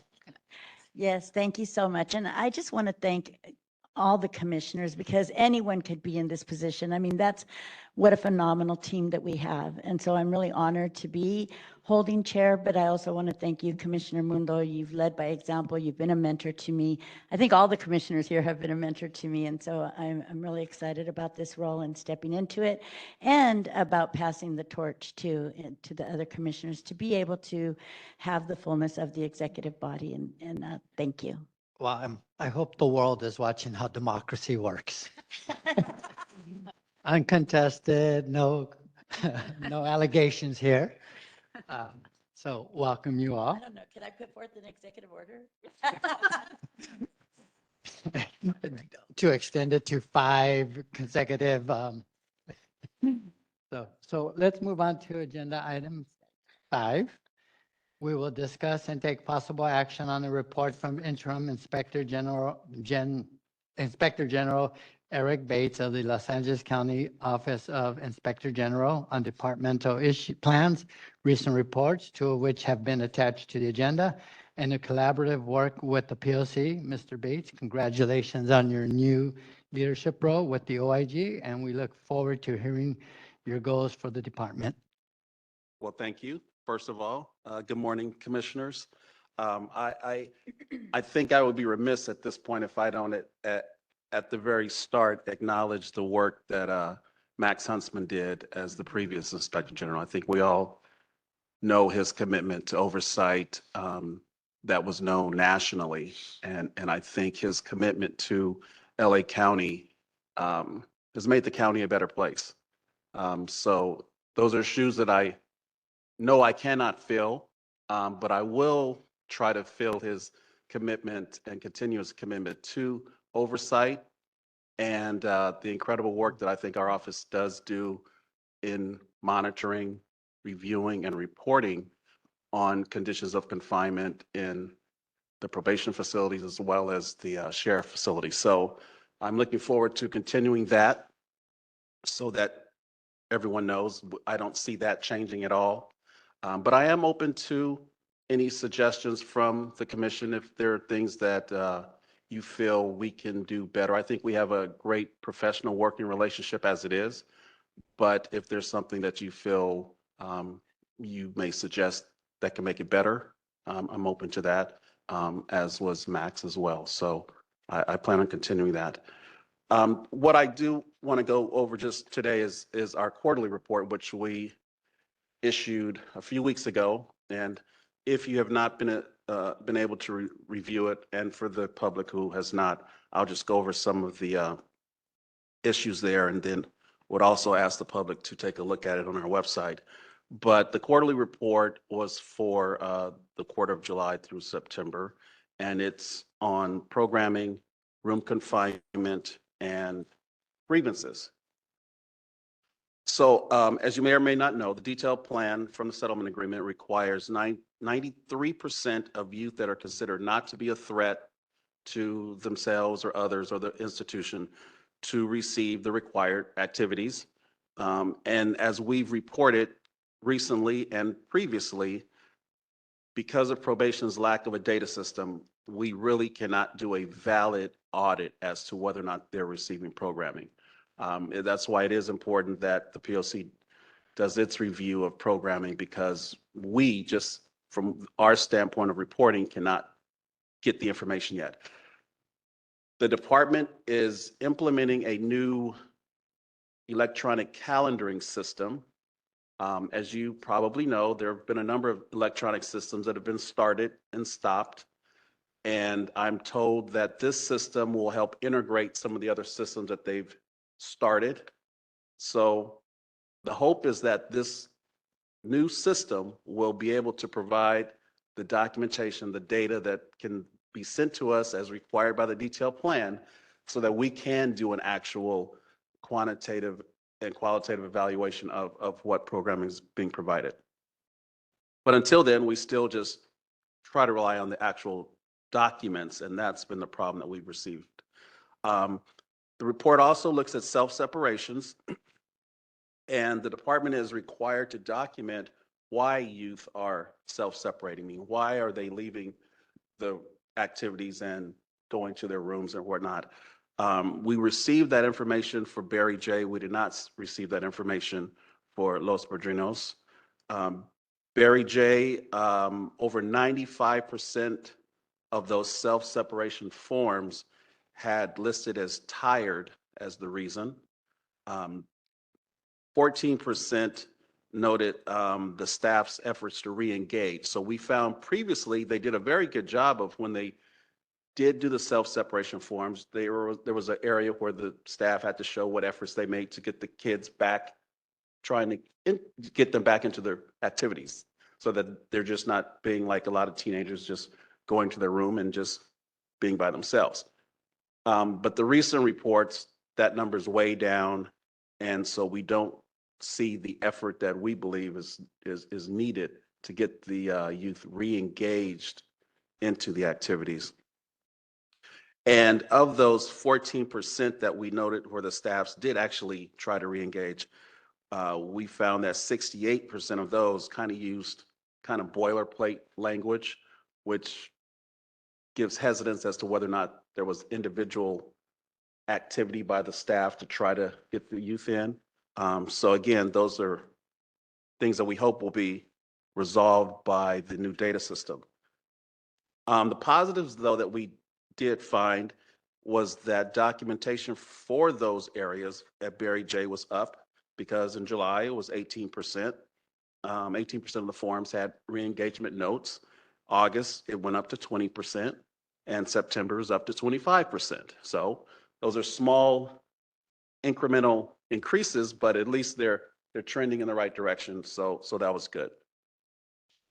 We also reviewed the room confinements, and as you know, notification of any room confinement over 4 hours has to be provided to the superintendent.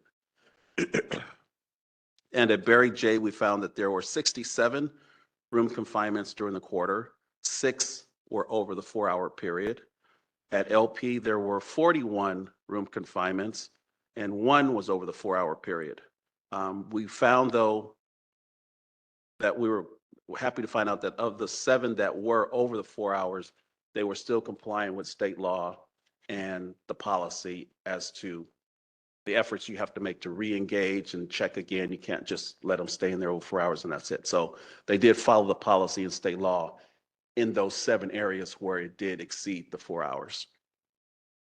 And just finally, on grievances, the kiosks for the grievances still have not been installed. It was expected to be installed, well, I should say as the time of this report.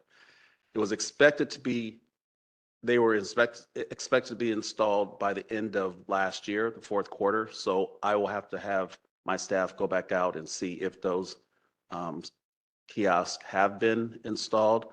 I should have taken the opportunity to ask maybe the probation staff that was here, but that will be in our semi-annual report, which will be out in a few weeks. So by that time, we'll have gone to see if the kiosks actually have been installed. But the grievance system, the GMS system that they've been using is installed, but the kiosk had not been. So I will have an update for you on that in the semi-annual report. Other than that, that's all I have, and I'm open for questions. Commissioners? Commissioner Terry? Followed by Commissioner Jackson. Just a quick question. Are there any best practices or guidelines around how staff are supposed to re-engage? Like, do people, I know it seems like simple, you just ask, oh, are you sure you don't want to do this? But is there more that they're? In all honesty, Commissioner Terry, I've not come across that at all. I don't know if they follow best practices or if it's just a common understanding of asking the youth, hey, don't you want to come back? I would imagine it may not be quantitative, like how many times you have to ask the youth. But that is something that we can look into, because that is a good question as to what is the best way to try to get youth to re-engage. And, you know, being the father of 2 and others in here with children, there may not be one particular way to get youth to re-engage. It may be just an individualized effort, but I think what we want to see was just at least the effort. Mm-hmm. And previously that was noted on the self-separation forms, but there was a drop off in that. So I think the first step is there an effort? And then we can evaluate the effort. But that is a good question to see what the actual best effort is to do. So I could look into that for you. This may be more of a question for Wendy, because during a recent inspection, we noted how fragmented the grievance process was, where the resolution was not well documented or was separated from the process in a way that we didn't really understand how things were being resolved and finalized. Is there something more to say about that? And is there going to be like foreseeable improvement with the new system he's talking about? So there would absolutely be foreseeable improvement with that system because it would be digitized. I don't know what the right Yeah. word is for it. Since I started, and you started about the same time as I did, about 5 years ago, right? There have been so many iterations of what not just the grievance process, but in a very literal sense, how do you make a grievance? So there's always been a written option, but then this kiosk discussion, and then also there's been the option for youth to do it on their LACO computers. And there just have been a different number of systems that have different acronyms and different ways that they're addressed. And so I don't know a nicer way to say it, except for that it can't really be worse. So it will be better. And as much as we can go forward into making this using technology to be able to track those is a very big step forward that I know the department wants to do. There just have been some delays around the actual implementation of that. So I feel really good about the fact that OIG has a handle on how to do this. I will also say the policy subcommittee that Tyreek leads had kind of two topics to work on. One of them was visitation, which has been sort of all encompassing since the beginning of the committee. The second one was grievances. It's something that Jennifer Ochoa Garcia has been working on for 5 years and that we would like to continue to work on about not just the implementation of the policy, but the actual recreation of a policy. And certainly we have a strong relationship with Eric and OIG to be able to do that together. So I feel like there's a lot of work to be done, but that we're on the right track and that the current leadership of the department agrees that there's a need to do things in a more modern, reportable, transparent way. Yeah. I think that's great. And then once we learn the technology, we'll obviously modify our review process to like, okay, that's great. Just a quick question about room confinement. I know that you talked about, I think you said 67 was the number and only 6 at Barry J, I believe, were over that 4-hour limit. Do we, in your auditing of that particular policy, I suppose, are you finding that like, are you guys tracking or discovering that if the limit is 4 hours, are youth being confined at 3 hours and 59 minutes, you know what I mean? And then released so that they, are we able to sort of like know the length of time that folks are being confined? I know that, just in case that there's a situation where folks are being confined right at the legal limit, right? And then, sort of like being able to sort of like come out with a really good record of staying compliant. Yeah. No, is my initial answer. I don't know if we've looked at the exact minute for that. What we do though is we do review video. And so we can see when youth are placed in and when they're released. So we could look into the exact time. I don't believe, because the staff member that does this is very on top of this. So I believe that if there was any hint of that would have been raised. Because what we did find, and we're going to be looking into, is some of the staff just using self-separation as a way of saying they're not room confined, but they actually are room confined. Yeah, they like to do that. So correct. therefore it doesn't And meet we've that. come across situations where the room confinement is way after the fact of something happening.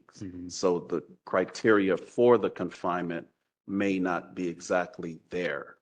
But that's something we're looking into because we did come across that, but I want to see if that's a systemic issue or if it just was this one or two times. But we can look at that. But as I said, there's nothing that I believe at this point that would suggest that there's some playing with the time just for compliance reasons. But we'll keep that on the radar for sure. Thank you. Commissioner Kirkani?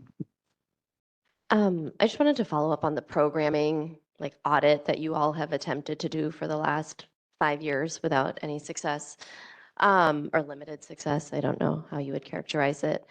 What is the documentation that you do receive? Is it just the calendar or is it? We receive what's called a program exception log. So it's a physical log of when programming is not provided. And so the problem with that is there's information that's left off, there's information that can be changed, there's logs that aren't provided. We recently, to our surprise, found out there was a separate internal log that we did not know of. So there's issues relating to the things like that that warrant the data system to be used. I mean, it's way overdue. And I think they are, as I said, they believe that this new system will take care of all that. So we'll have to see. And did you give a launch date for the new system? Actually, I believe it's in place now. Oh, From okay. what I'm told. We haven't had a chance to review any information from it or its use, but as I'm told, it is up and running. And will you be able to kind of cross-check that with the internal log that you just learned about that probation keeps? Correct. And have you requested the internal log for the last 5 years, now that you're aware that it exists? Oh, the internal, yes. Okay. Well, no, not for the last 5 years. Okay, just, Yeah. I'm just curious if there, maybe there is compliance that we're not aware of. I don't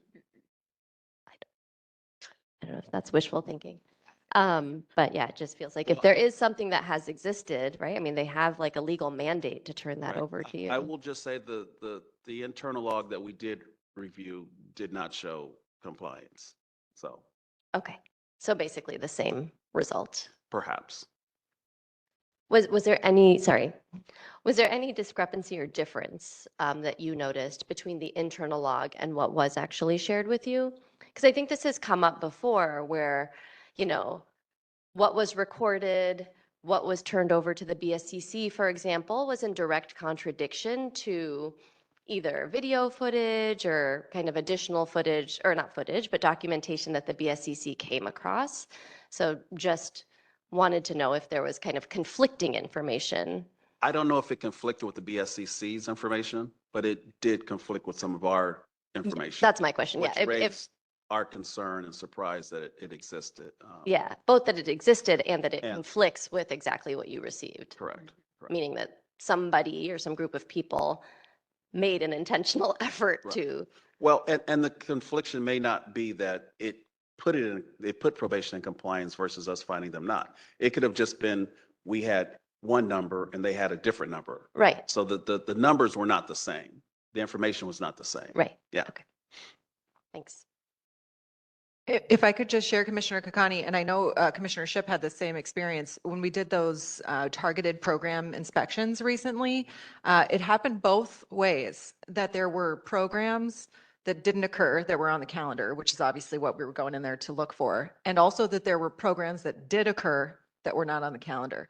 We saw both. So, and on different occasions, we weren't even there on the same day, and different facilities. So I think the idea that there is potentially, I won't say compliance because that sounds like a legal term, but there are things happening that meet requirements of Title 15 that don't get recorded, does happen, that sometimes probation corrects itself and does things that they should be doing and then don't give themselves credit for it because of the lack of organized reporting strategies. So that's part of why I think the technology can really help in terms of being able to even grasp the things they are doing correctly that aren't being recorded. And I just like to add, I believe in the discussion my staff had with the person who had the internal log. There was nothing nefarious. It was more of not knowing that this log should be provided to us, which is a little shocking. I can see it in your face. I was shocked when I heard that too, since for the last 5 years, we've been saying, give us all and every document relating to programming. But I don't believe it was anything that they were per se hiding intentionally, as opposed to just someone not realizing this internal log should be provided. That may change the more we look into it, but at least at this point, that's what we believe happened. Just a quick question with respect to sort of documentation that you guys receive about the programming. Does that documentation include the agencies or individuals that probation contracts with?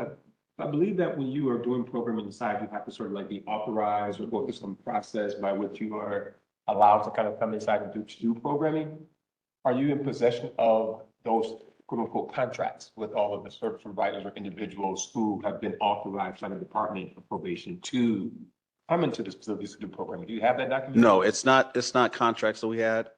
It would be just a log showing what the program name is, when it was provided, things of that nature. I guess what I'm suggesting here is that perhaps that might be good documentation to have because people can't go into the facility. Oh, my bad. Your voice sounds like you've got your mic. Oh, okay. Sorry about that. But yeah, like I'm suggesting that perhaps can you get your hands on that documentation? Because every group has to have, I'm just using contract for lack of a better term. I'm not really sure what the official name is. It is from probation's perspective, but I think that you have to have that authorization, that clearance as a community-based organization or an individual going inside to do that programming. I think that might be something that we can kind of measure, hey, these are folks who've been authorized to do programming versus just like, here's the log of what, some staffer inside is saying is supposed to be happening. Does that make sense? No, it does make complete sense. I'm hoping the data system will help alleviate all of that. That's the thing. Right now, as I've said before, we're specifically requested by the Department of Justice to look at certain things. And in the detailed plan, it says data from probation is to be provided to OIG within a certain period for whatever reason. Instead of us just sitting back saying, well, we can't report on this because we don't have any data. Instead of us doing that for the last 5 years, we thought it'd be more important to actually look and try to find the answer, despite the fact that it's not being provided as it's supposed to be provided. So because of that, that's why we started looking into the physical documentation of what probation had related to a lot of the areas that we're monitoring. That documentation, as you can imagine, is not up to par. And so that's why we were looking at the physical logs. And as Wendy said, sometimes they'll have information that's, they may be missing the name of a youth or maybe missing the name of a provider. But it's the actual log that is used to show that. Again, I'm hoping the data system will move us away from any need to look at that. But if it doesn't, for whatever reason, then sure, that's something we could try to see from probation. What is your documentation that substantiates this log saying this provider is doing this? Yeah. So I understand your question. Commissioner Cherry. I don't know if this is a question for you or for probation, but I'm trying to understand the different iterations of the electronic calendar data system.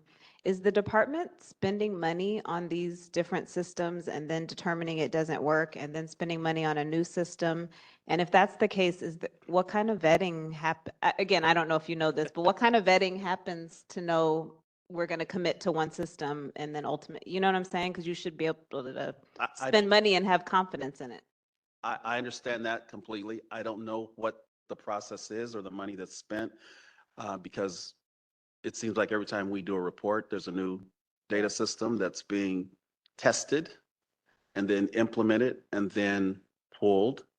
I was surprised to see that DYD that they were using a DYD program, and I don't know why they were using a outside agency program, but that apparently is no longer being used. They're moving to the electronic calendaring system. So in all honesty, I think that's a question that would be best for probation to answer. But I was surprised as well as I think you were to see the different systems in such a short period of time. Is that a motion to get that or a question? You can make a motion if you want to, certainly, but I think that it's actually somewhat similar to the question that Commissioner Shipp brought up earlier about the costs around the depopulation plan, and perhaps Commissioner Harris, who is the new chair of the budget ad hoc Committee would want to, yes, you were assigned by Chair Mundo. We don't actually, we have another volunteer, which is Commissioner Kakani, to join the Budget Committee, but perhaps you all could take up those. Oh, and I see Commissioner Jackson, which I think will, our new chair has stepped out, but she will she will approve that. I'm certain. I will make sure we can confirm that so that we can have the budget ad hoc address some of these specific budget questions behind the scenes in an ad hoc committee meeting, and then bring those to an agenda item. That would be up to the new leadership team, if that sounds like a reasonable way to go forward. Can I ask a question? Oh, of course, Commissioner Harris. Mr. Bates, if this feels outside of the scope of what we're talking about, say so. But I'm wondering, generally how you feel AB 847 is going to impact your work and the work that you're doing with the Probation Oversight Commission and the Probation Department. Can you just explain what? So, okay, Mr. Bates might be better at doing it. AB 847 is a new bill that passed that went into effect on January 1st. That is, as I understand it, giving greater authority to Inspector General offices in California in dealing with issues of law enforcement misconduct, and that oversight commissions and Inspector General offices are able to access files they need to hold law enforcement officers accountable for their work. Well, our office already was authorized to handle those type of documents, but it will assist other oversight commissions. And I've not done an analysis as to what I think will be the impact. But as I started with, I think our office working with the POC and the COC will only be, there'll be a greater need perhaps in doing that. And so we obviously are open to working with the COC more. We've worked with you all for the last 5 years. So I don't know exactly. We'll have to see. But I think the impact will be more on other oversight commissions as opposed to OIG. Okay, thanks. So I'm taking that pause as the end of the question. Oh, okay. So Wendy, do we have any written or live public comment on item 5? We did not have any written public comments. You're welcome to submit those at info@poc.lacounty.gov. If you'd like to make public comment in live, you can do so by coming up to the podium or use the raise your hand icon or dial *3 on your phone. We don't have any public comment. I will take this opportunity just to share my own congratulations to Eric Bates in this appointment. I've had the benefit of being able to work closely with him because of his assignment in probation together, and I've had a very collaborative and successful relationship in terms of balancing, looking at momentary crises, things that come up, complaints that are brought to us by individual parents or individual young people, and the receptiveness of OIG's office to supporting and looking into that, and also in some of the bigger picture developments. So I'm very pleased to see this appointment because I think that it's beneficial to have someone who's had the probation lens in this role. And I know that taking on also the issues related to the COC, Civil Brand Commission, the Sheriff's Department is a giant undertaking, but I trust that the work in continuing to hold the Probation Department accountable and provide effective and collaborative oversight will continue. I think that issue hasn't been in the news as much because the work has been more collaborative. And I trust that with the leadership of the department now and their willingness to have those conversations, that will continue. And I appreciate the model that you have developed in terms of the oversight with the Probation Department. I think it's been effective, not necessarily in getting to the end reform goals that all of us are looking for, but in moving the right direction and allowing for open communication. So congratulations, and I look forward to your continued role here. Thank you. And I would just like to say it's been a pleasure working with Wendy and the commissioners here. And I think you can really see sometimes a level of respect by the non-obvious ways. So when you see our reports cited in your reports, that means a lot to us. And I hope you see when we cite your reports in our reports. So I think it's a great collaboration because, again, I think we're both trying to reach the same goal, and that's to make sure the county takes care of the youth that are in their care. And my goal is to continue that and strengthen it even more with any suggestions that anyone may have. You know, I can't help but say this, your reference to filling the big shoes that Huntsman is leaving makes me kind of smile because you wear some very good looking shoes all the time and some great socks. And so you're already ahead of the game there. So Camera can't see that. I'm glad. That's okay. I notice that every time I walk in when you're in here. So I'm sure you're more than capable of filling his shoes. So that said, it is now, well, thank you for joining us. And we will move to a short break before we proceed to the next agenda item. It is now 11:15. We should be back by 11:25.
Hey, we're ready to, all right, return.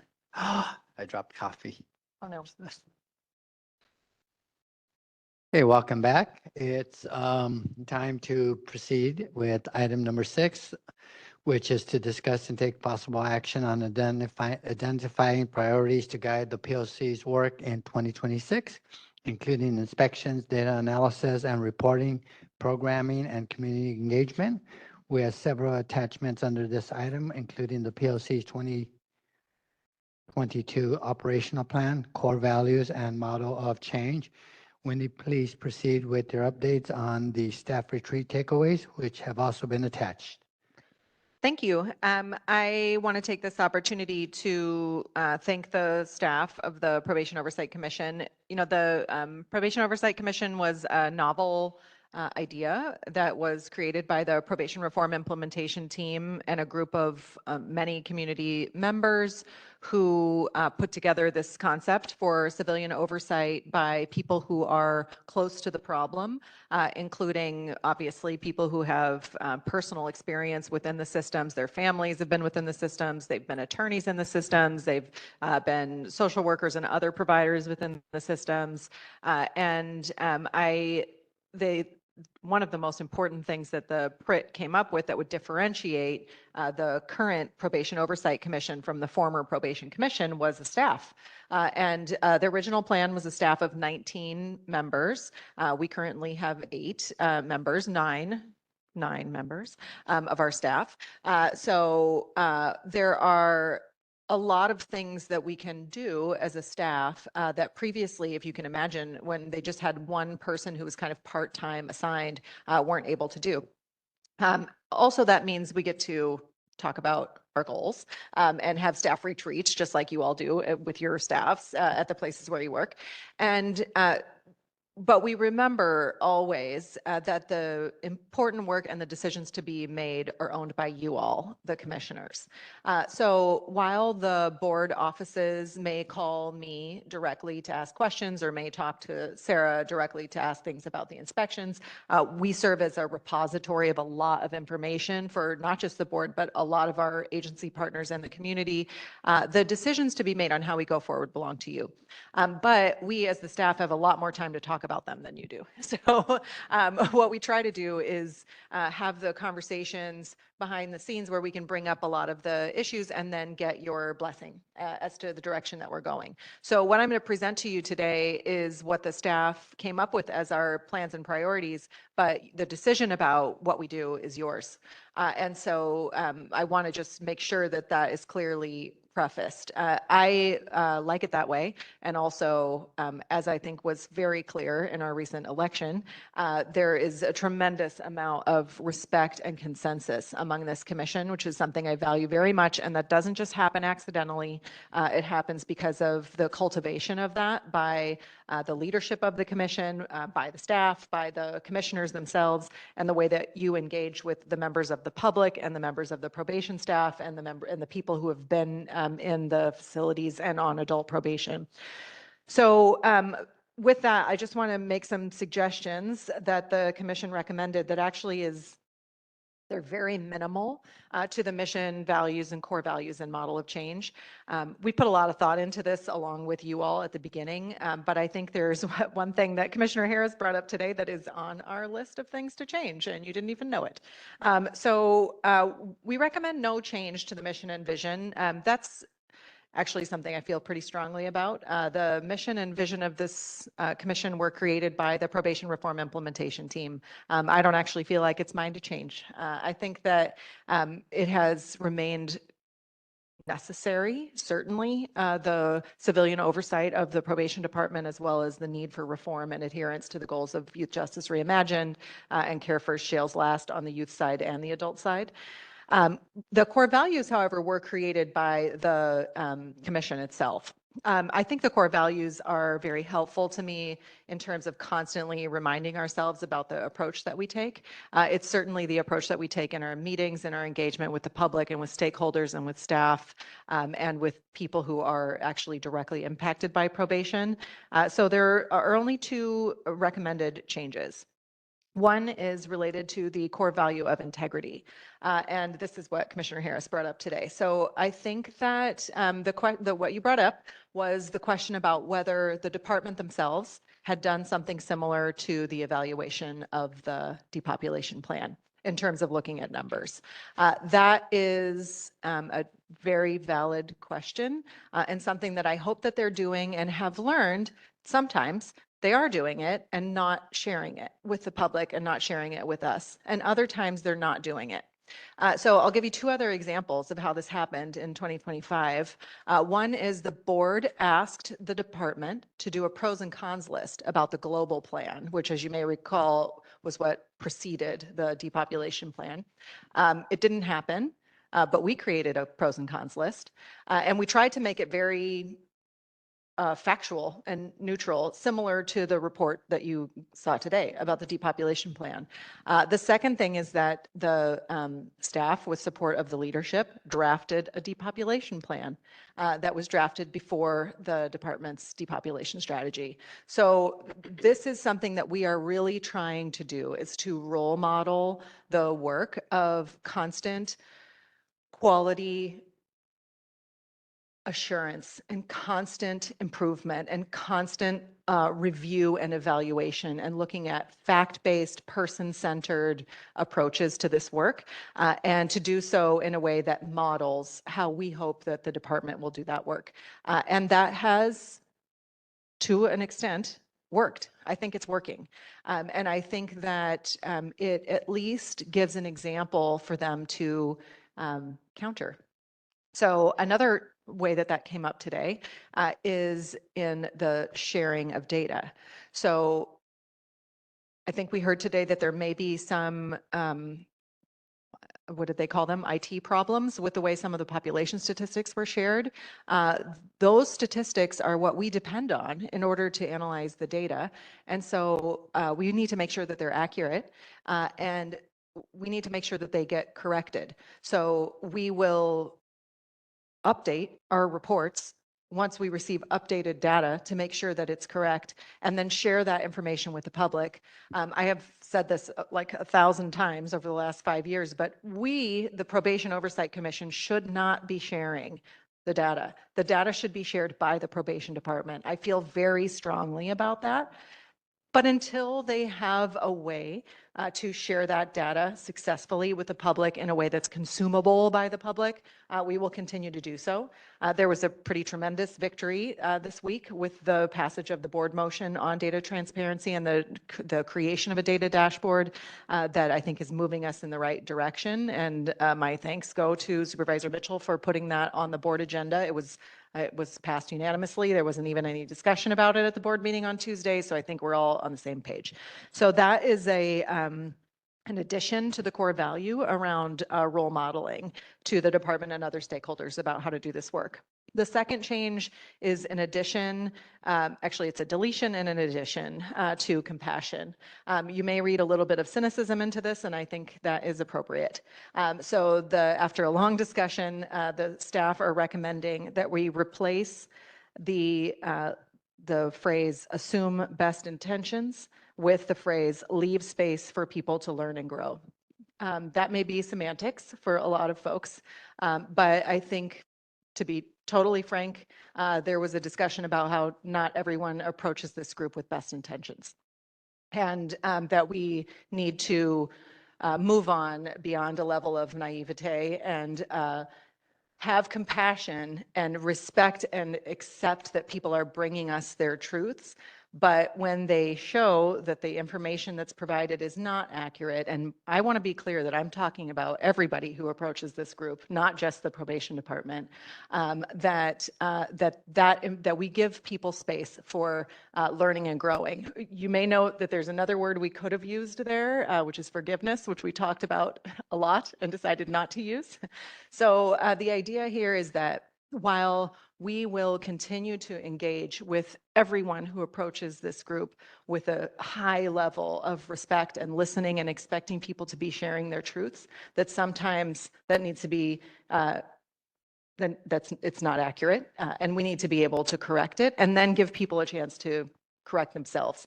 And I have found that to be something that I do personally in my professional life is build relationships with people where I can have a significant conflict with someone and then go on to work very successfully with them in the future, assuming that I'm willing to change, assuming that they're willing to change, and that we're willing to recognize where we've missed the mark. So those are the two recommended changes to the core values. I'm not actually asking you to do anything about this today because I think the leadership team should discuss those at their retreat. I just wanted to put it out there. And then I'd like to talk about the priorities. As I was drafting this document, it made me laugh a little bit because I had put, data and research team, programs and services team, communications and community engagement team.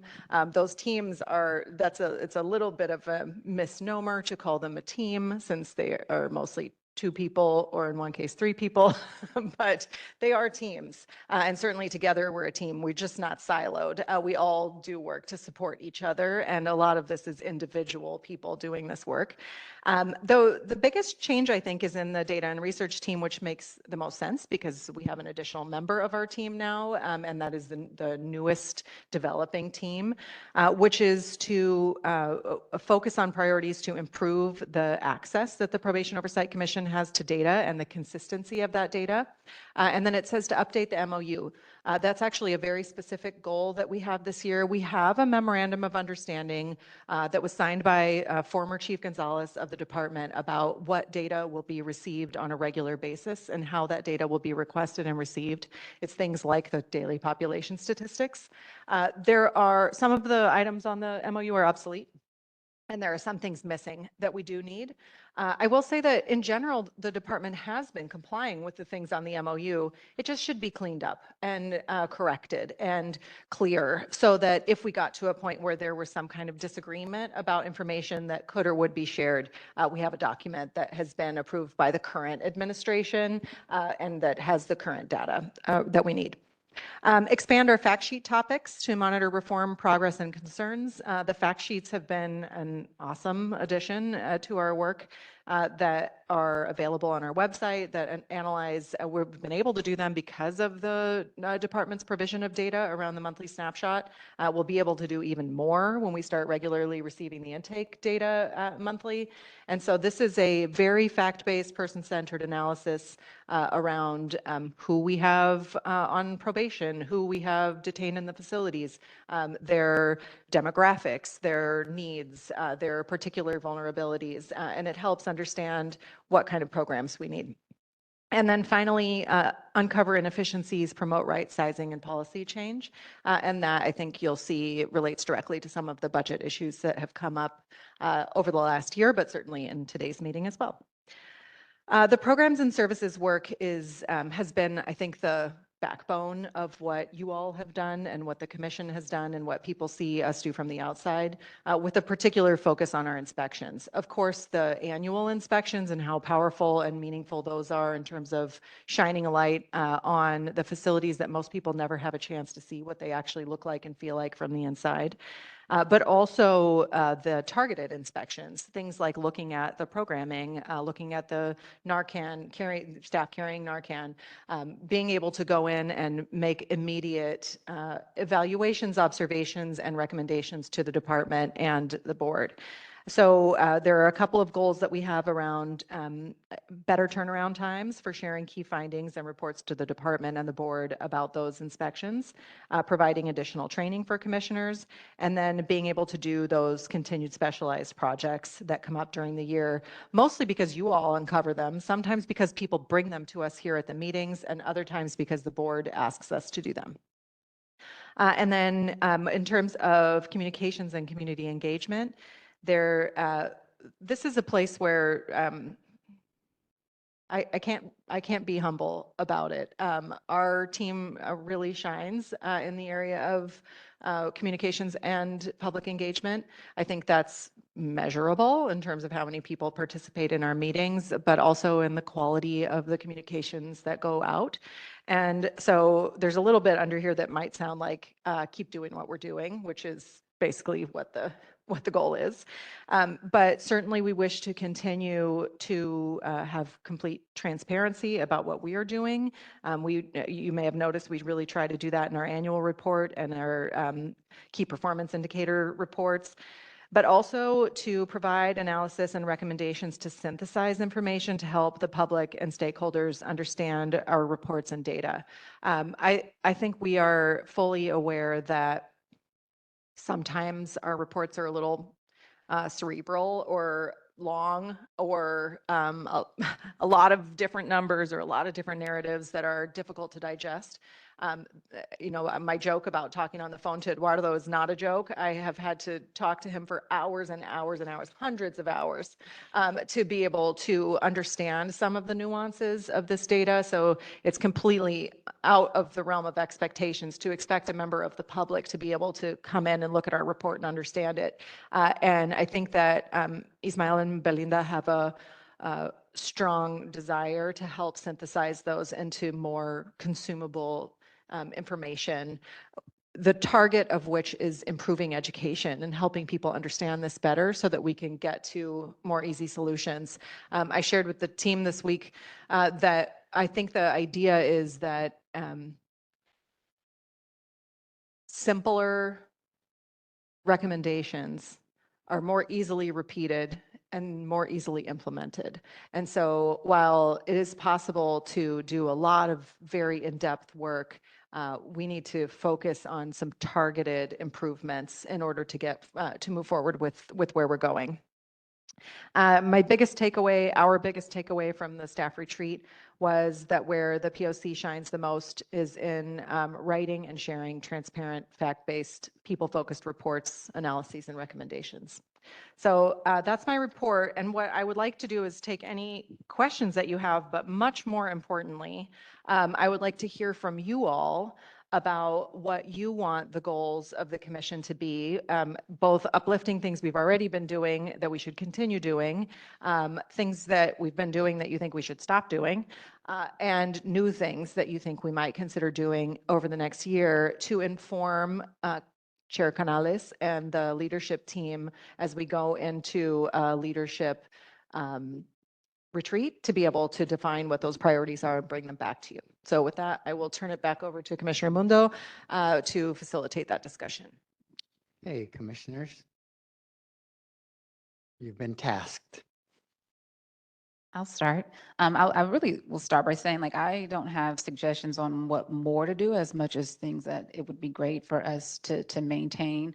And I would start with the suggestion in the data and research area, where I was really proud of some of the things that we authored, like the education proposal, the pros and cons to the global plan. And I think it would be really great if we offered more actionable recommendations, suggestions, and assessments.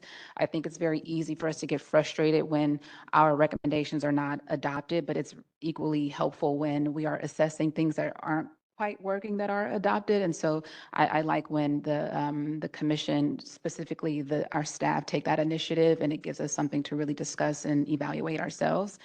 And in terms of communications and community engagement, I thought it would be really great that we had 1 or 2 interactive non-meeting events a year where we're really able to engage the public in a different way. I think community building and storytelling, we shine in that area as well. And it would be great if we can do that in maybe a creative or familial environment versus something that's like a meeting setting. So. Thank you, Commissioner Jackson. Okay, if I could just say, Commissioner Jackson and I talked about this a couple of years ago, actually specifically with respect to the sexual misconduct issues and doing something very different than what our peers at the COC did in terms of the hearings on the sheriff's gangs, which were quite effective, but in a totally different approach. And we talked about the idea of doing storytelling-based, art-based, safe community space for people to share stories. So that is certainly something I would love to do, as you know. So so what I would like to welcome the public public and people who are listening is that if some of you would like to help us, I know we have some regular attendees and listeners to these meetings who are folks who work for nonprofit organizations that specialize in this type of area. We could certainly use your help in putting something together like that. So thank you for that suggestion and bringing it up again. Your leadership, not your help. We'd like Arts for Healing Justice, you guys to really help facilitate those things for us. So, Commissioner Harris? Yeah, I think I really do appreciate the addition of role modeling, and I see it like, I see it connected to things like the visitation project that was taken on in the summer and fall, and the link between OICR and POC and the department, and a really like concrete, actionable set of recommendations that the department seems to be taking very seriously. And I think remaining nimble is really critical, because the leadership that the POC is displaying through these reports and recommendations is, it's pushing the needle. And so I think that, I don't have specific recommendations, just I support, these proposals, and appreciate that you all identified, where we shine and how you help the commissioners in shining, and your skills and talents, and then how we can actually push change. Because I think,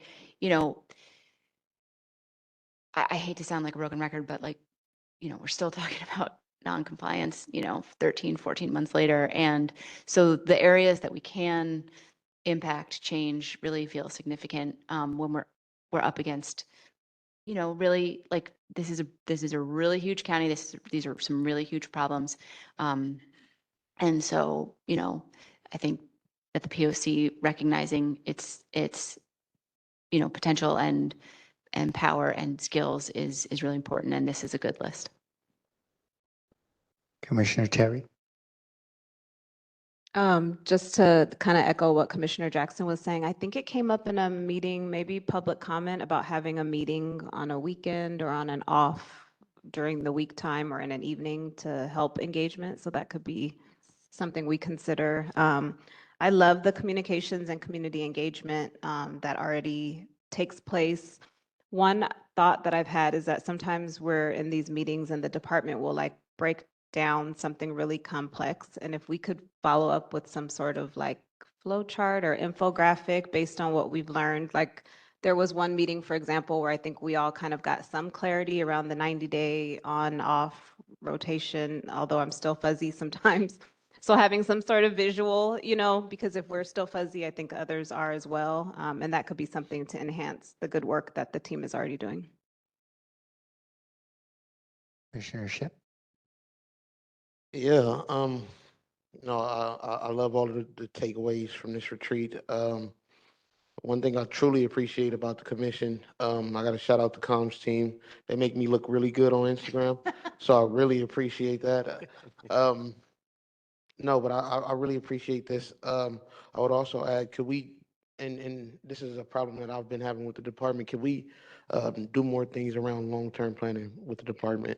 Every time I ask them for, and yes, they have a mission and a vision, but like when I ask like what's going to happen in the year, it's like, I don't know. So trying to push them to do more long-term planning themselves, or just making recommendations on long-term planning, I think it's important.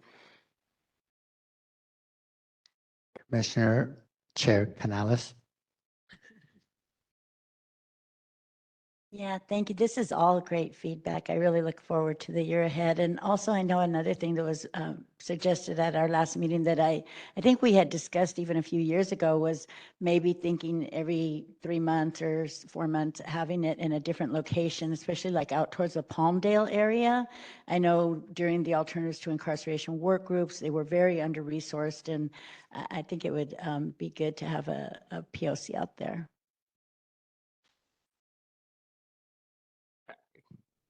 Chair Mundo keeps looking at me, so I think I have to have a comment. It's just that I I usually can't go left, but now I have to No, go it's right. okay. It's okay. But I do want to just underscore just how, I mean, I've been wowed by the professionalism, by the quality of work that your small but mighty team does, given what we in my former industry in higher education call wicked problems that are complex, that are hard to solve, that require creative and collaborative solutions. The way you guys tackle this is extraordinary. So I want to kind of shout you guys out for that, but also want to underscore the idea of like these alternative meetings, because even many of us, we have to step away from running our own organizations to be present for 4 to 5 hours to sort of be in this space. And so if there were a meeting in the evening, would kind of allow us to sort of like serve the youth and our folks that we serve without interruption, and then kind of to be present. But I know that might be a complication for folks who have families. And so I know that as a single person and childless person, it's easy for me to say. So there's that. But I also want to kind of understand better. I'm not really sure where this fits. Just like I'm thinking about like Youth Justice Reimagined, and I'm thinking about, I served previously on the Commission for Children and Families, and so our oversight was over DCFS. This commission having oversight over probation, but trying to figure out where DYD fits in all of this. If we are transitioning, if the idea was to transition to a reimagined sort of like space where DYD is sort of leading, and then what is what is our oversight beginning and do they should that be folded into oversight? I don't know. I just have questions about sort of like if the what that looks like, what I'm saying, the landscape. If there's an analysis of like how all of these things come together would be, I think, kind of helpful to understand for me. As our youth are sort of like being served by a department that's outside of probation, then what does that oversight look like? And if that is part of our responsibility and et cetera. And so that's more of a question than it is a recommendation. Well, maybe it's linked to what Commissioner Shipp just said, in that in terms of long-term planning and role modeling, perhaps the commission needs to do some of that as well. I think that's a good suggestion about how the future would look under, if things were to play out the way they've been contemplated, how it would look for the commission, what our role would be, and how we could make that work. There's certainly, just to address your specific point, that has come up multiple times with LACO and DMH and Juvenile Court Health Services, where we're not the oversight commission over any of those bodies, but they definitely do work that directly impacts probation. And so the topics come up in these meetings, and talking about how we maneuver that in a way that is perhaps more collaborative, since we don't have any actual written authority over those organizations, but still holding folks accountable. I think that sounds like a great topic for a way to address long-term planning. And to be clear, I'm not suggesting that DYD needs any oversight. I'm not saying that there's a thing. So I hope that anybody there is not watching think that what is Sam trying to say? Like, it isn't that. I'm just sort of trying to understand like this is it's a big problem, and it requires the collaboration between all these different entities and organizations and departments. And so, it's a delicate dance. So, yeah.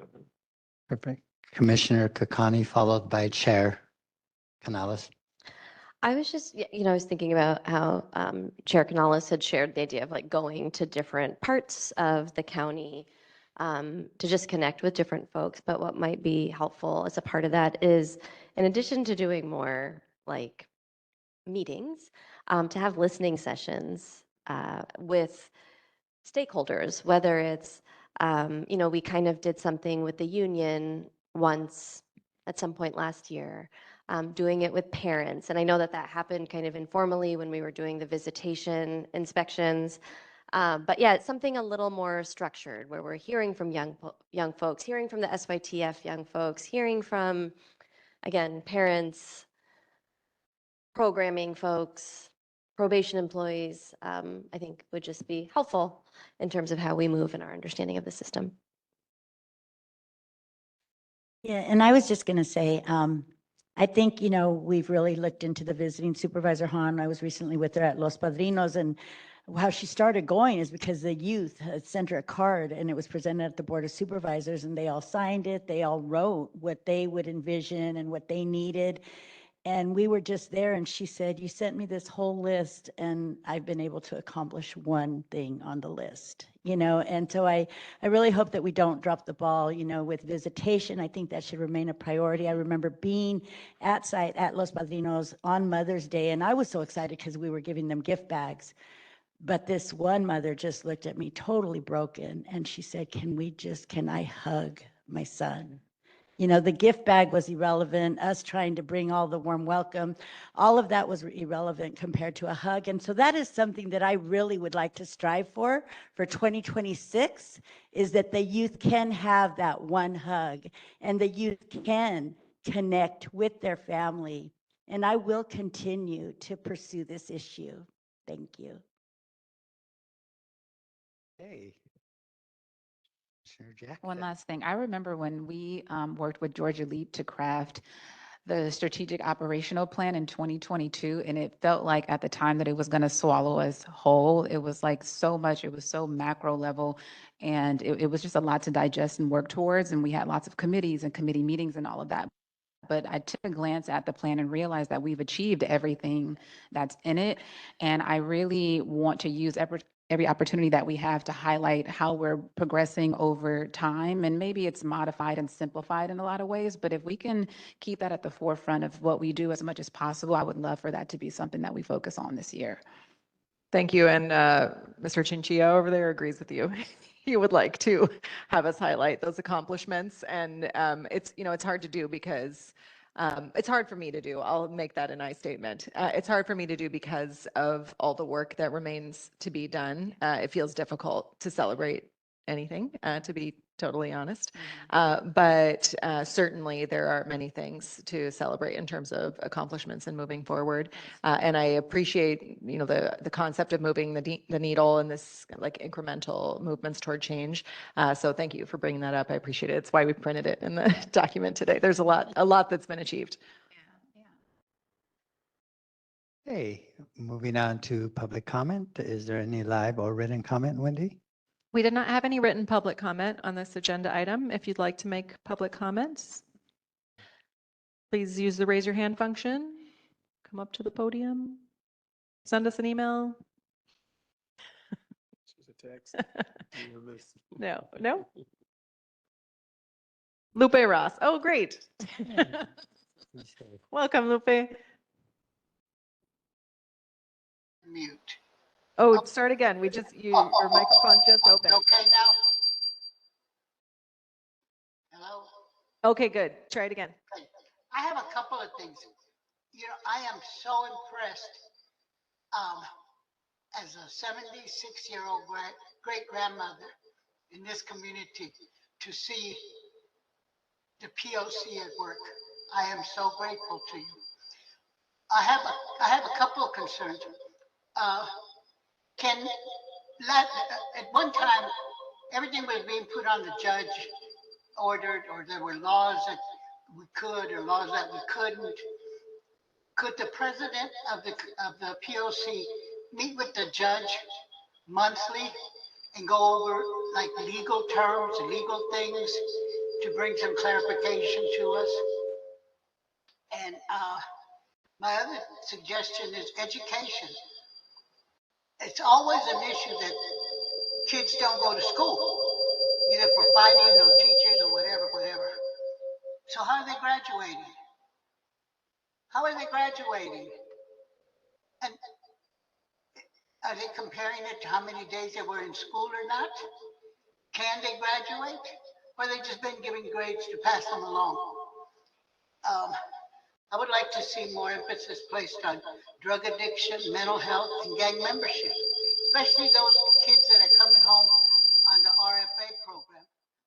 We need to look into the RFA program and be able to recruit more placements to keep the kids out of juvenile hall. And again, I thank the commissioners very much. Thank you, Lupe. Happy New Year. Happy New Year. And then we have call-in user number 9. Your number starts with 909. You need to dial *6 to unmute yourself.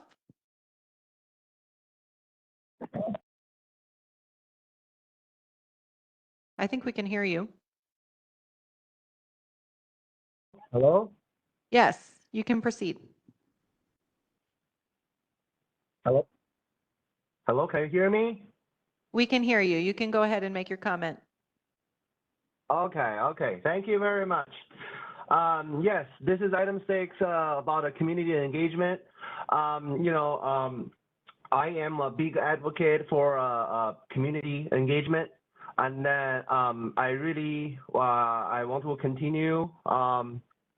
There's a amazing speaker in the previous meeting talk about community engagement.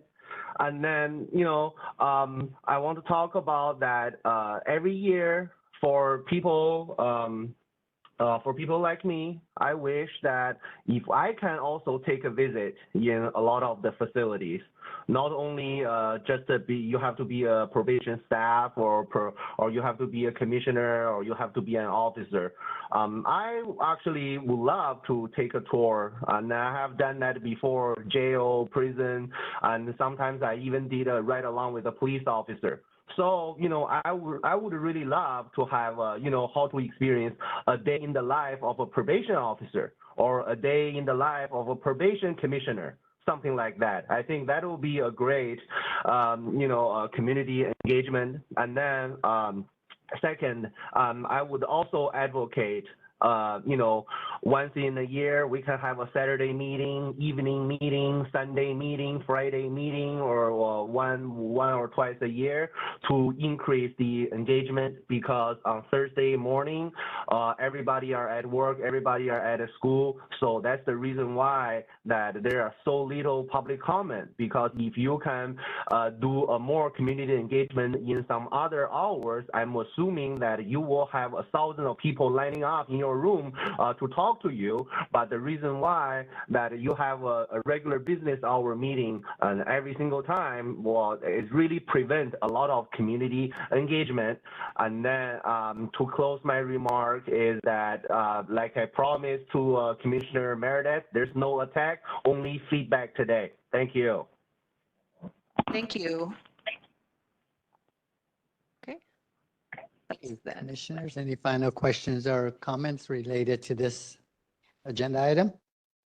Seeing none, we'll move on to agenda item number 7. We will discuss and take possible action on a report from POC Executive Director Wendy Julian. Thank you. Thank you. Part of the reason why we put this item on the agenda every month is to be able to share with the public and the commissioners the requested items that have been received. And so those are all attached to the agenda, those that have been received, which is most of them from the memo. There are some interesting documents that were received recently that I'd recommend that people look at, for example, regarding the violations for adults on probation, comparing the last 3 years. I will say the department gave us exactly what we asked for. And when I looked at it, I thought, oh gosh, this is hard to synthesize because it's really straightforward, the numbers, but it doesn't tell us how many adults were on probation those years. I have not heard that there's been a tremendous change in the number of adults on probation over the last 3 years, but that's just anecdotal. So I have asked them to provide that number so we can get some context. But I think it's interesting to see that actually the numbers in 2025 are similar or lower, which I think was the discussion that led to the motion by Commissioner Shipp at the last meeting, was whether the deployment of staff to the juvenile hall had resulted in more people receiving violations. So this is something that Commissioner Mundo has said many times over the years, that it's important to look at the data and then let the data lead us to our questions. There are a couple of things that we're still waiting on. One is on violations of juvenile probation. I will say I learned something new this month about juvenile probation violations, which is that they're not the same as adult, in that violations around youth who are on probation are something that's decided by the court. So probation makes recommendations, but the way that you track violations is different than with adult violations, where they can just pull it out of their system. So it's taking longer to collect that information, but they will be providing it. So I would not recommend any action on that. There is one open question, which is on some of the consultant contracts that was based on Commissioner Harris's motion from, I think, 2 meetings ago. We are in regular discussions with the department about getting that information. Donisha Smith and I are going to work with the OIG's office and administration at probation to be able to get the answers to all those questions that we need. I feel confident that we will be able to receive them. But other than that, we got the documents that we asked for. I will say one other thing that I'd like to report is that we've been following up on a number of board motions that are active and have completed the directives on most of those. The one that may be of most interest to you is on the post-secondary, the college programming and education for college students in the facilities, with the recommendation that was passed by the board. LACO is actively collaborating and reaching out to us. We're going to have a meeting with some of the commission members and Michael Massa from OICR. But I had the opportunity to talk with them yesterday because they have a very tight turnaround for the first required report back that is due, I think, in 10 days, something like that. I was very pleased with the conversation. They have a contractor that they've been working with that called Third Way that is very impressive in terms of their experience and expertise in this area. They did share with me that they have sort of a three-pronged approach that sounds exactly right, which is, where are we now? Where should we be? And then how do we get there? I think that's exactly the right way to do this. And that they will be providing that information, but are having some trouble with receiving some of the data that they need. So that is something that I think we can be helpful with in terms of commissioners learning about what some of the gaps are and being able to support collaborative work between probation and LACO to move forward with a potential proposal there.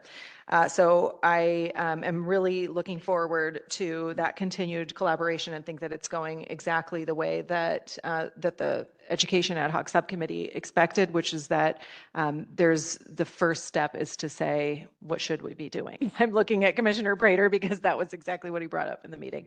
And then I think that that Commissioner Mundo said after the board passed the motion that was basically a copy and paste of a lot of your recommendations in the way that you had just talked about with the concrete recommendations, that the great news is that now the conversation is happening among the people who have the expertise to have the conversation, and that's our job, is to put forward those recommendations and then let the experts take it on. And so I feel confident that that's what's happening.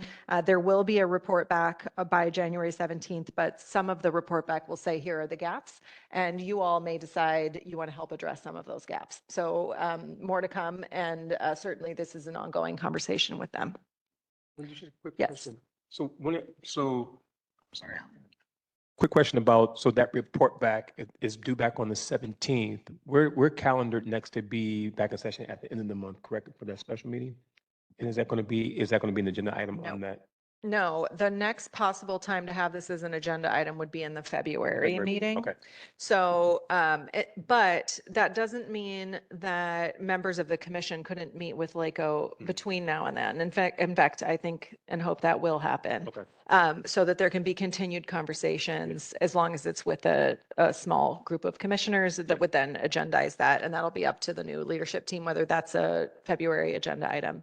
Okay. I will also say that on a separate LACO issue, they have talked, there was another motion that same week at the board around the suspensions. And they have reached out to me to ask the leadership team about the potential of agendizing their work on that issue as well. So those are things we can talk about going forward. But other than that, the documents are attached to the agenda, and I'll take any questions.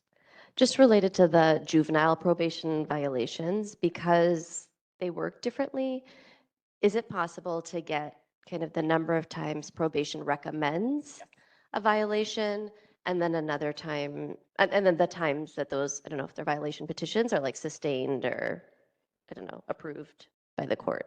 Yes, I don't know what to expect in terms of what they're planning on giving to me, but that seems like what makes the most sense is how often does it come up and how often.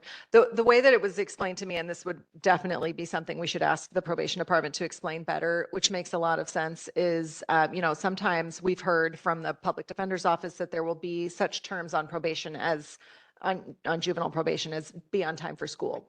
And so if a young person is late for school, that may be a literal violation of the terms of probation, but it may not result in a violation of probation based on why and whether or not that's the right thing to do. And so that there are a number of things that are less concrete in the way that this works. So what I think we should do is wait to see what they give us and then see whether there are additional questions that come up similar to the adult data.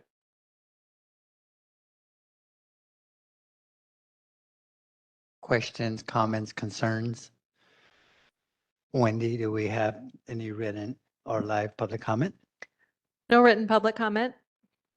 Let's see if we have any live public comment. I don't think so. Nope. Okay, we'll move on to agenda item number 8. For matters not posted on the agenda to discuss or to place on a future meeting agenda for action. I do. Like I was sort of mentioning this to Wendy during our break. I'm concerned about, we spend a lot of time talking about the experience of our youth while they're in custody, whether in the facility. But as you know, a number of our youth are stepping down into community, into less restricted placements. And I think that there's some work that the commission can do. It can be in figuring out oversight, monitoring, compliance, because that is completely absent from the step down space. And I think that there's some work that the commission can, I think we can be impactful in ensuring that, standards are in place, best practices, et cetera, that governs what the experience of folks are who are still under supervision of the courts and under jurisdiction of probation, but it operate in a space where there is almost little to zero compliance and monitoring, et cetera. And so I don't know if that's a subcommittee that could be formed to kind of like really to investigate and evaluate, but I think that this is an area of concern. Sounds like we have a volunteer. Yeah. Sign me up.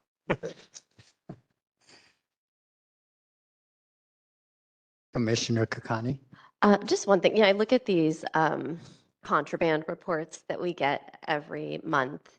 And sometimes they're so hard to make sense of, when in October there were like 63, I guess, items, I don't know, that were found, 18 of which are other.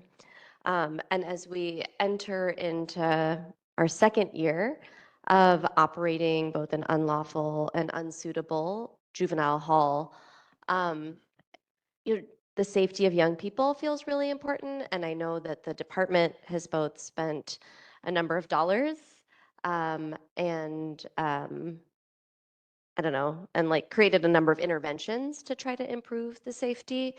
And so maybe just like some sort, I don't know what this looks like. If it's the safety and security team, if it's a breakdown of this data, but something around, just like the safety of young people and the efforts that the department has taken to improve that and their effectiveness or lack thereof. And also what these numbers mean. Like, I don't know what 18 other contraband items mean.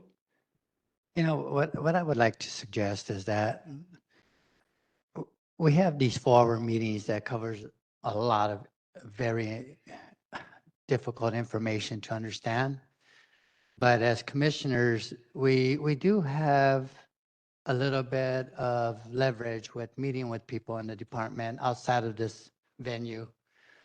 And maybe because I'm an ex-employee, I get a little more, but when I talk to these people, when I talk to the director from IDC, they're more than willing to set aside time to get really into the weeds. And then we can come back and actually have a little more clarity on what we want to request, because we have a little bit better understanding of what's available. And so I would suggest that as we do go to item 9 in the future, that we try to reach out to the leadership that is responsible for these areas. I just want to push back on that a little bit. My obligation or like my position on the POC feels tied to like the public and to young people, their families, and the folks who are trying to make sense of this, very difficult to navigate system. And so I think that there is a lot of value in public conversation for us sitting up here and for the folks tuning in. And so, yes, you can gather information, but I learn so much from when my colleagues are listening to the same information that I'm listening to and are reacting to it similarly, differently. So yes, I can, for my like personal education, talk to someone who's on the safety and security team to try to understand how they collect data, what these things mean. But I also think that there's a lot of value from starting at the same place as everyone else and having that conversation together. And I think you misunderstand what I'm saying, is that unless you're going to take over the meeting for 4 hours and dig through it completely, they're not going to get a chance to hear that. But if you go and do the preliminary work and come back, then you can actually help with the education of the data.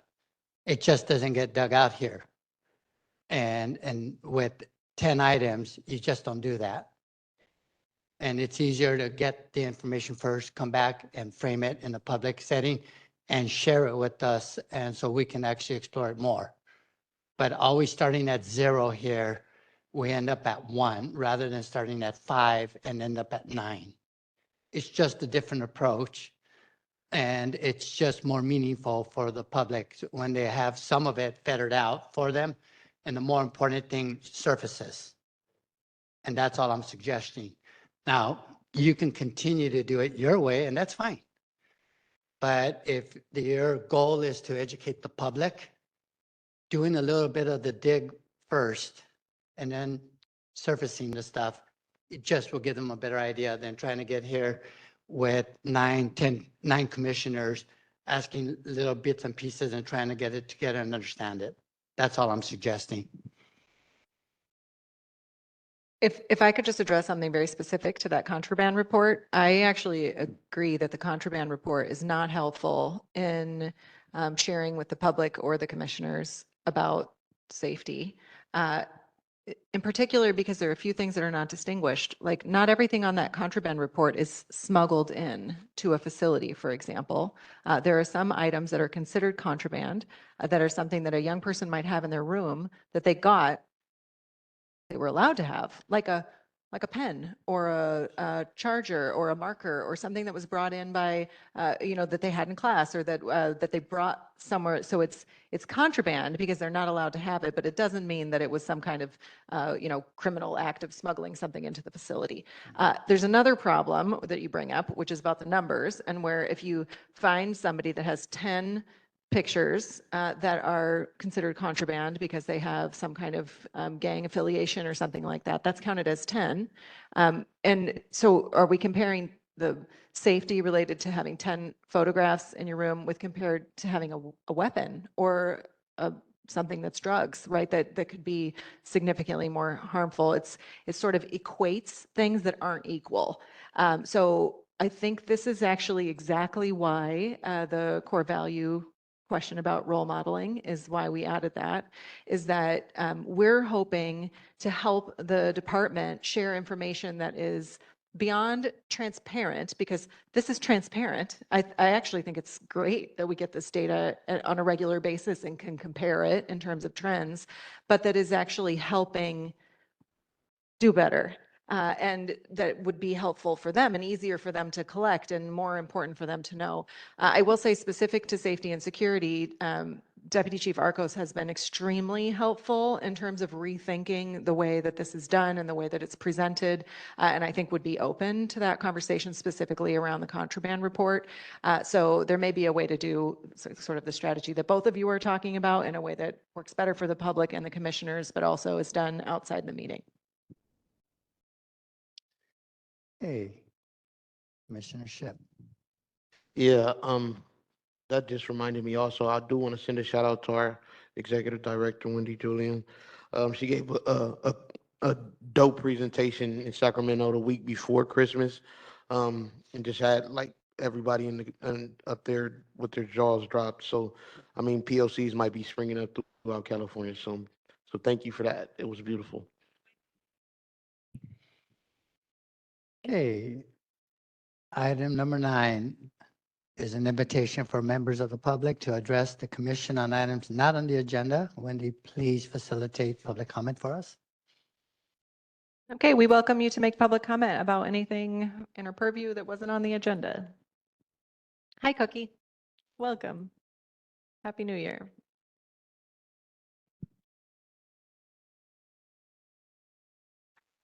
The one thing that I always think about when I come here is we talk about so much about the community, so much about everything that's going on, except our probation officers who are doing an incredible job at a time when they're very short-staffed. Nobody looks at the fact that the officers are doing a great, great job and doing things that you wouldn't think that they would think of to do on behalf of some of these kids, on behalf of some of the people, even in the field, of where all the people in the field are now in the halls. But I just want us to keep in mind that these probation officers are doing a hard job. And they're really meeting the task. Thank you. Thank you, Cookie. Anybody online? No? Okay. Hey, agenda item number 10.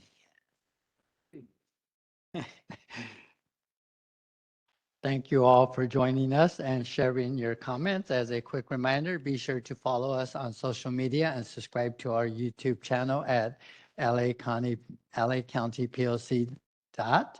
To receive reminders about our upcoming meetings, visit our website at poc.lacounty.gov to subscribe to our email listings. It is now 12:25. May I have a motion to adjourn today's meeting? All right. Okay, we have seconds and firsts and thirds and fourths. Today's meeting is now adjourned. Thank you. Happy New Year, y'all.